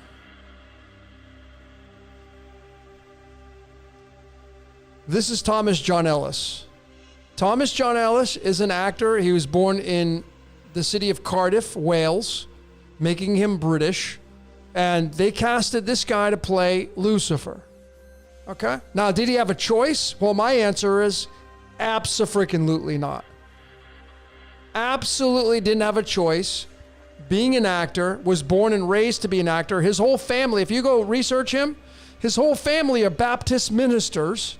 There you go. His uncle, father, one of his sisters, all ministers in religion, and the guy plays the devil. I mean, you want to talk, this is why God is the devil. Oh God, you devil. Okay, this is his birth chart right here. Born in 1978 on the 322nd day, 321 and 322 day of the year in leap years. Okay, 17 is the star card. And you look over here to his chart, and you can see that his chart ruler is Mercury and Pluto. Mercury and Pluto. Now, just today I was listening to this album on at the gym, and a song came on called Little Devil by The Cult. Okay? What do you think that symbol is right there, folks? Well, definitely it's Taurus, the bull. That's Taurus, the bull. What do you think the cult is tied to? Taurus is the devil, the bull god, amongst so many other things. And he doesn't have anything in Taurus. But his house of Taurus, he's got Saturn right there, along with his Rahu Ketu axis. I mean, it's right on this. It's at 29 degrees Leo. Okay? His Rahu is right at the very tail end of Leo, and it's in the second house of Taurus is the ruler of the second house. And Taurus is on that album right there. That's a Taurian symbol. And Taurus is the 15th, tied to the number 15, which is the devil card. Okay, so there's that. And he's got Saturn there, Satan. And then the other big one is he's got Mercury here. Mercury's the trickster. Mercury is the way you think. And it's in Scorpio, which is the underworld. The underworld. So this right here is the ascendant and descendant. Imagine this is the line that is the land you stand on. So as the sun comes and it goes around, and over here, the sun is going to descend down into darkness, and the majority of his planetary positions are in the underworld.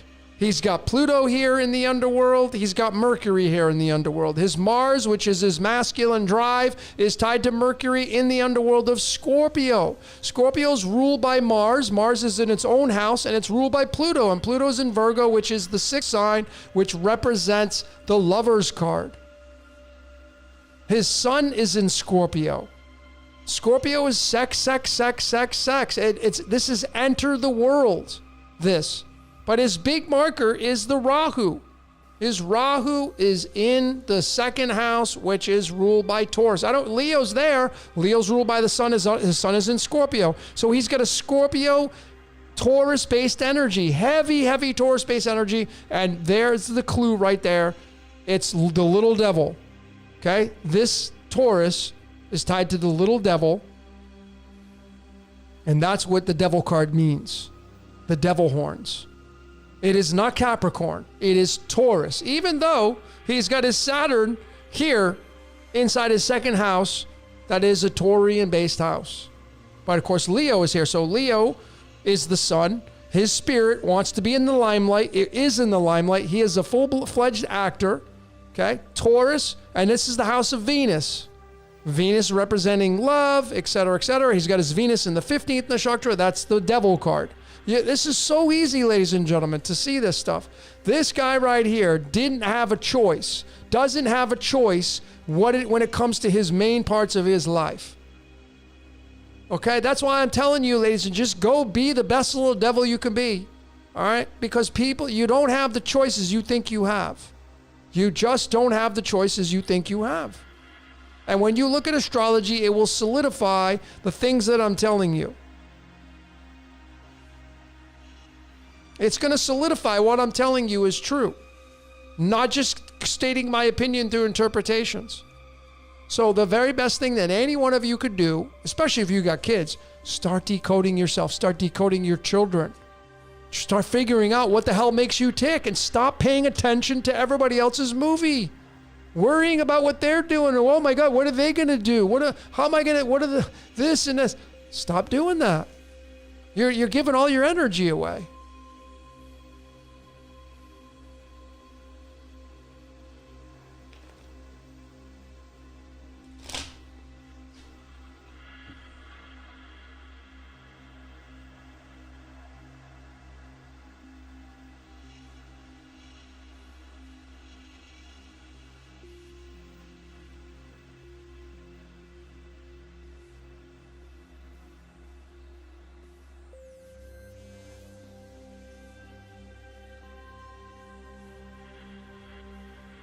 TJ said, unless he was farmed.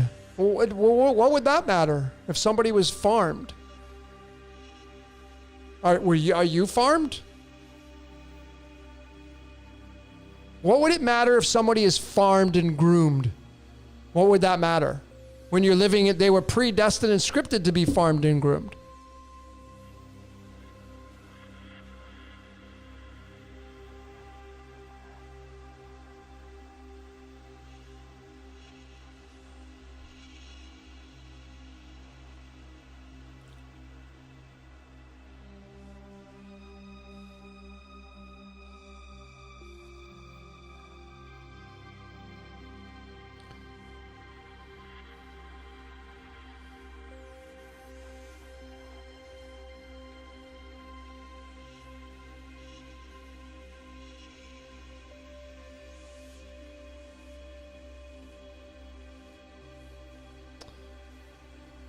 Coincidence theorist, have I dug into the 404-808? Just the 404. If that's what, I don't know if we were talking about the pop. I don't know what all that stuff is.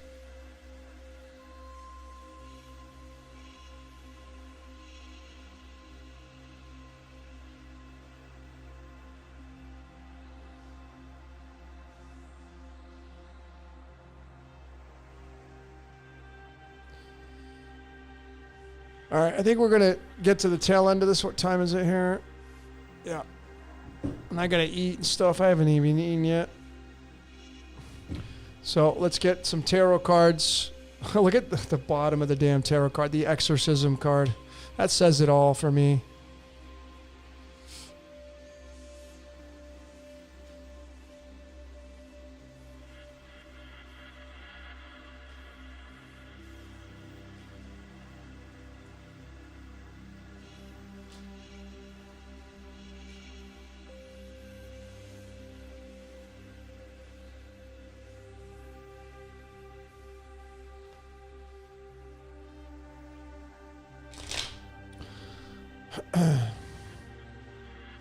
I'm not even hungry right now either. That's just the funny part about it.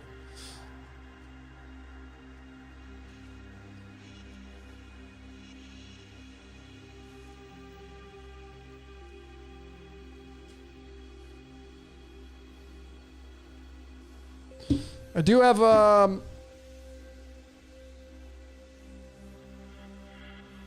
just so you know, ladies and gentlemen, I do have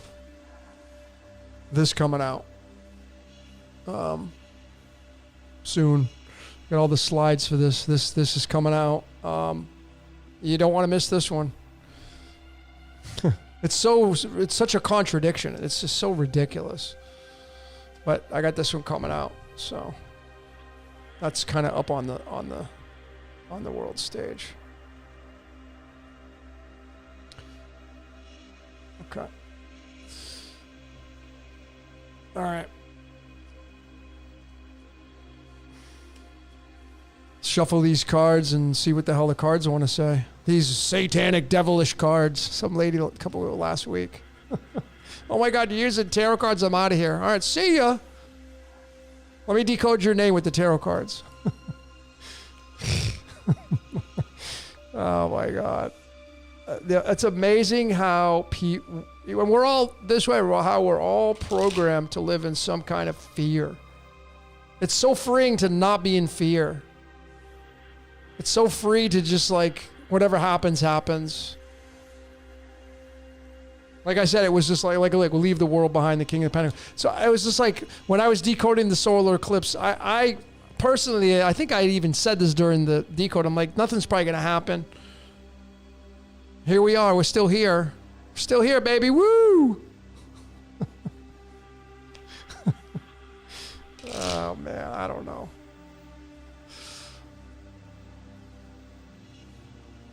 You're waiting till you die. That's what's going to happen. You will wait till you die for something to happen.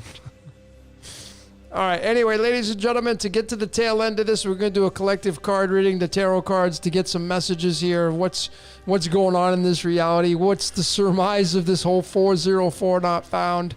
Decoded. Let's ask that. Like, what is the surmise of this 404 not found decoded? I moved it right into what's your question, but let's get a tarot card for this. What's the surmise of this 404 not found? Well, it's the 10 of clubs, the 10 of wands. This being card number 32. So interesting, right? So where do you go with this? Like, what's the surmise of 404 not found? And then I pull the 10 of wands. The 10 of wands, just so you can be real, this is what I do, the methodology, right? I take the card and I go to the tarot, and now we want to get a number. So now I have a number, you see? Now I get a number attached to it. So now I can go to numerology. And I can take a look at what this 32 is all about. All right, let me get rid of this prime one. So I just want you to focus on the Chaldean now. So what's up with the 3-2? Right? Well, the 38 we know is what's with the 3-2? We just pulled the 32nd card. It's 3-8. And what's 3-8? The 3-8 is the 0 and the 1, which is the 17 and 21, which is the actor or actress.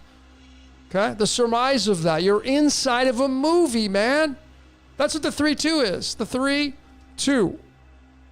Okay? And the 32 is tied to this word right here. The game master is the 32. Which kind of is interesting, because so is this word right here, hydrogen, when hydrogen is part of the sun. The sun, this comes from hydrogenes. And hydrogenes is tied to the number 40, which is tied to this word right here, television. That's what you're on. You're inside of a damn movie, folks.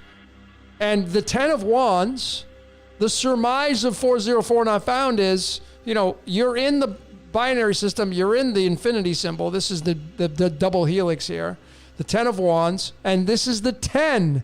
And the 10 is tied to the binary system.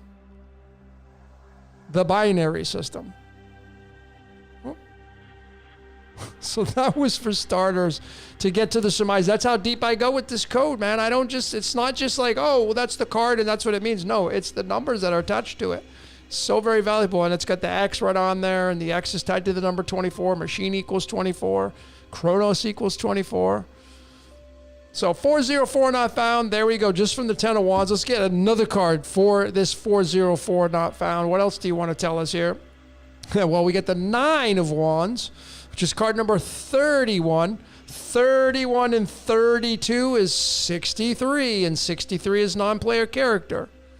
See, so what does this 9 of wands mean? 9 of clubs. Well, it's the wounded warrior. This card right here is heavily tied to the underworld. The 9 of Wands, the 9 of Clubs. Because the 9 of Wands is the 9 of Clubs, and the 9 of Clubs is card 22, and card 22 is Titanium. Titanium is the Titans, which are tied. This is where you're going to get the fallen angel story from. Were there really fallen angels? I don't know. I never saw any. Wasn't there. But if you get this card, you know, it's the wounded warrior. This is a lot of trauma. Got to work through the trauma. The value of this card, because all these cards have liability and assets to them. So the liability is you have a lot of trauma you got to work through. The wounded warrior, right? Many lives, many masters. The asset aspect is you can tap into the many lives, many masters kind of thing.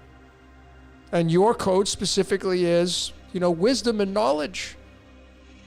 This is, and you would then take this card, put it into the house of Sagittarius, see where your Sagittarius is, see where your Jupiter's at, since Jupiter rules Sagittarius. It's just when you just connect it, bing, bang, boom. All right, so anyway, so we got 2 wands back to back. Let's get a third card for this surmise of 404 not found decoded. We're going to get a third card here. And now we have the gift coming in. Card number 65. The gift coming in. And the hand with the gift, it's the Ace of Diamonds. So funny, right? Because that's the only card I got on my desk. This is Payette right here. The Ace of Diamonds, there's the octahedron right there. This is the card tied to Khufu. Card number 27. 27 is tied to Ensof. Ensof is 27. So the gift, the 404, maybe there's the gift coming in for you. Maybe that's what the message is. This is tied to zinc. So the surmise of this, right? So another clue. How deep can I go with this? This is card 65.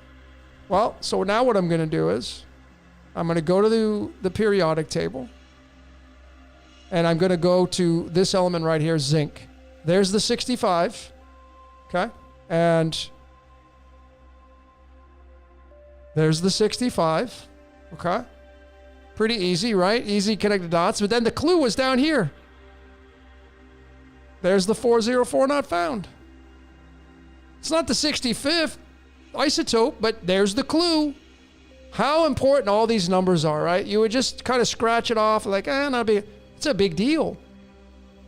Because it's not only the 404 not found, but it's the 66, and it's the 67, and the 67 is tied to 404. See? All found from that 65, because I bridged it with alchemy. All found from that. Just pulling that one card. But again, I have all these things memorized. Well, not all of them, but many of them. So the surmises, again, it's just the 404 not found. All right, I'm going to do one more. One more. The final card. The fourth card for 404 not found. The surmise of this.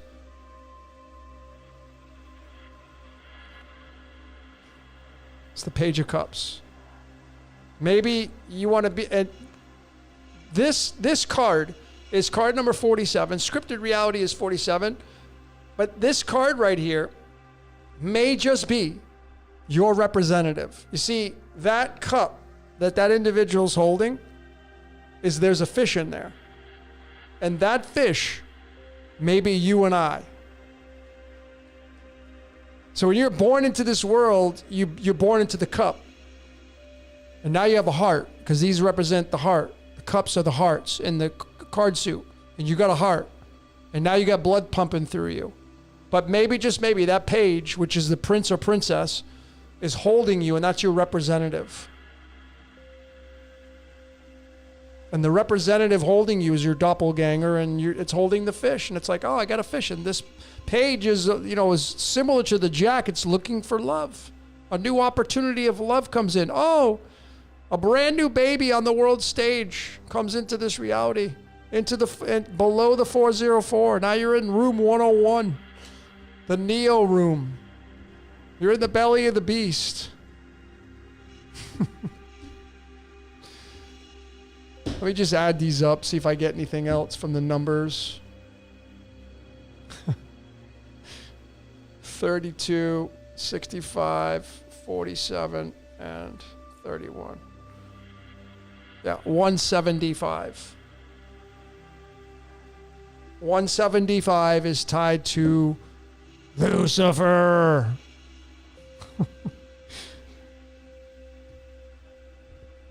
It's tied to the number 71. And 71 is a prime number. It's the 20th prime number, which means it's tied to the letter T. So you, those of you out there, wear your crosses. Make sure you put your cross. Make sure you do your cross to tell yourself that you're in the belly of the beast, so you stay in the belly of the beast. See, I want to find the doorway. I'm looking for the doorway. I'm looking to get through the portal. That's what I'm looking for. I feel it in my bones. I'm not into this thing to do rituals, eat wafers and drink blood and all that. I'm not, no, not my cup of tea, man. No pun intended. Anything that involves a ritual, I'm not interested in it. Like what a really ritual is. Like, oh, I'm going to do the Passover, but I got to do it when it's the first full moon. And it's like, okay, what do you mean? You want to do all that stuff? Yeah. Not interested. Nihilism, baby. Annihilate all that stuff.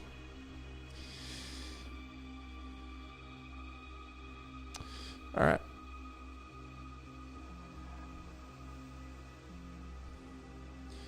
All right, ladies and gentlemen, it's been a hell of a lot of fun tonight. I'll invite you over to the Patreon. If you go to my Patreon channel or our Patreon, it's not just mine. You can go there and become a free member. I post a lot of information on there that I don't post anywhere else. You don't have to become a member to see some of the posts that I do. Some of the posts that I do, there is information in there. You could just become a free member. If you want to pledge and become a member, you'll get the exclusive content, of course. But you can become a member over at Decode Your Reality on Patreon, and you'll get some nuggets here and there, stuff that I don't post anywhere else. So if you're a decoder, if you're somebody who wants to know how this reality works through the methodology that I use and many of you other great decoders use, well, come on over to Patreon, check it out. And if you come over, you're supposed to come over. It's just that simple. Just, the only rule that I have over there is just be cool. It's all about live and let live.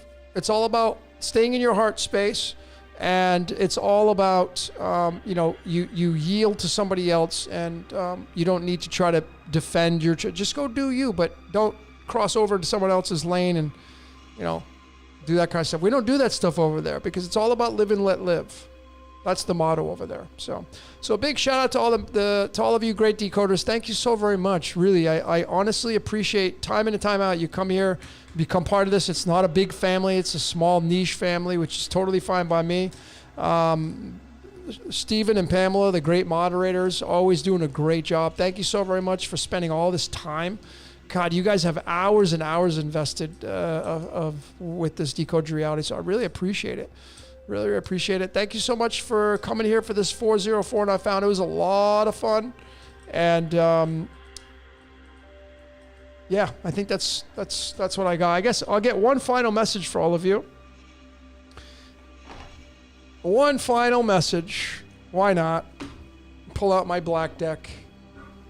I'll do one shuffle and just get one final message for all of you great decoders, wherever you're at in the world.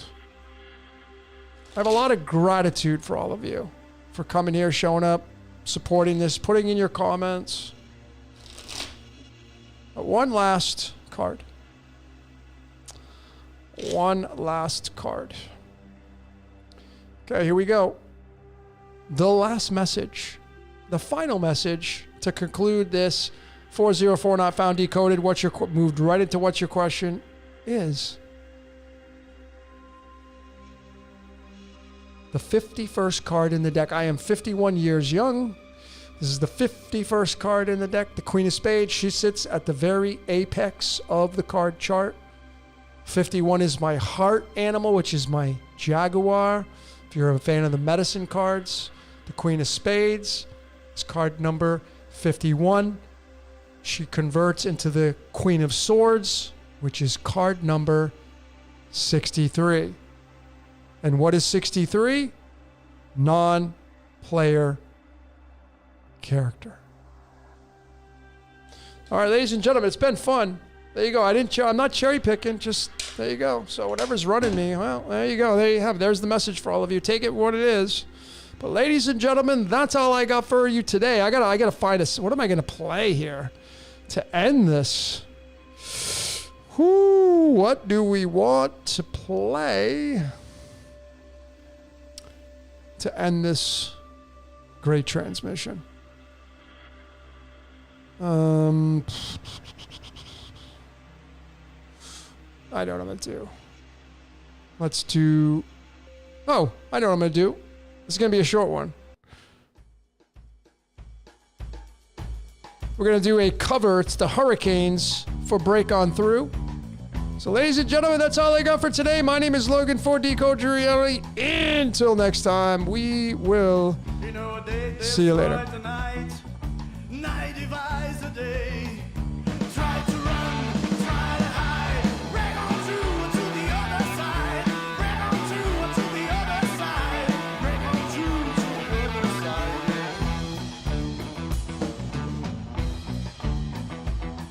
What shades of pleaser here? That of pleaser there.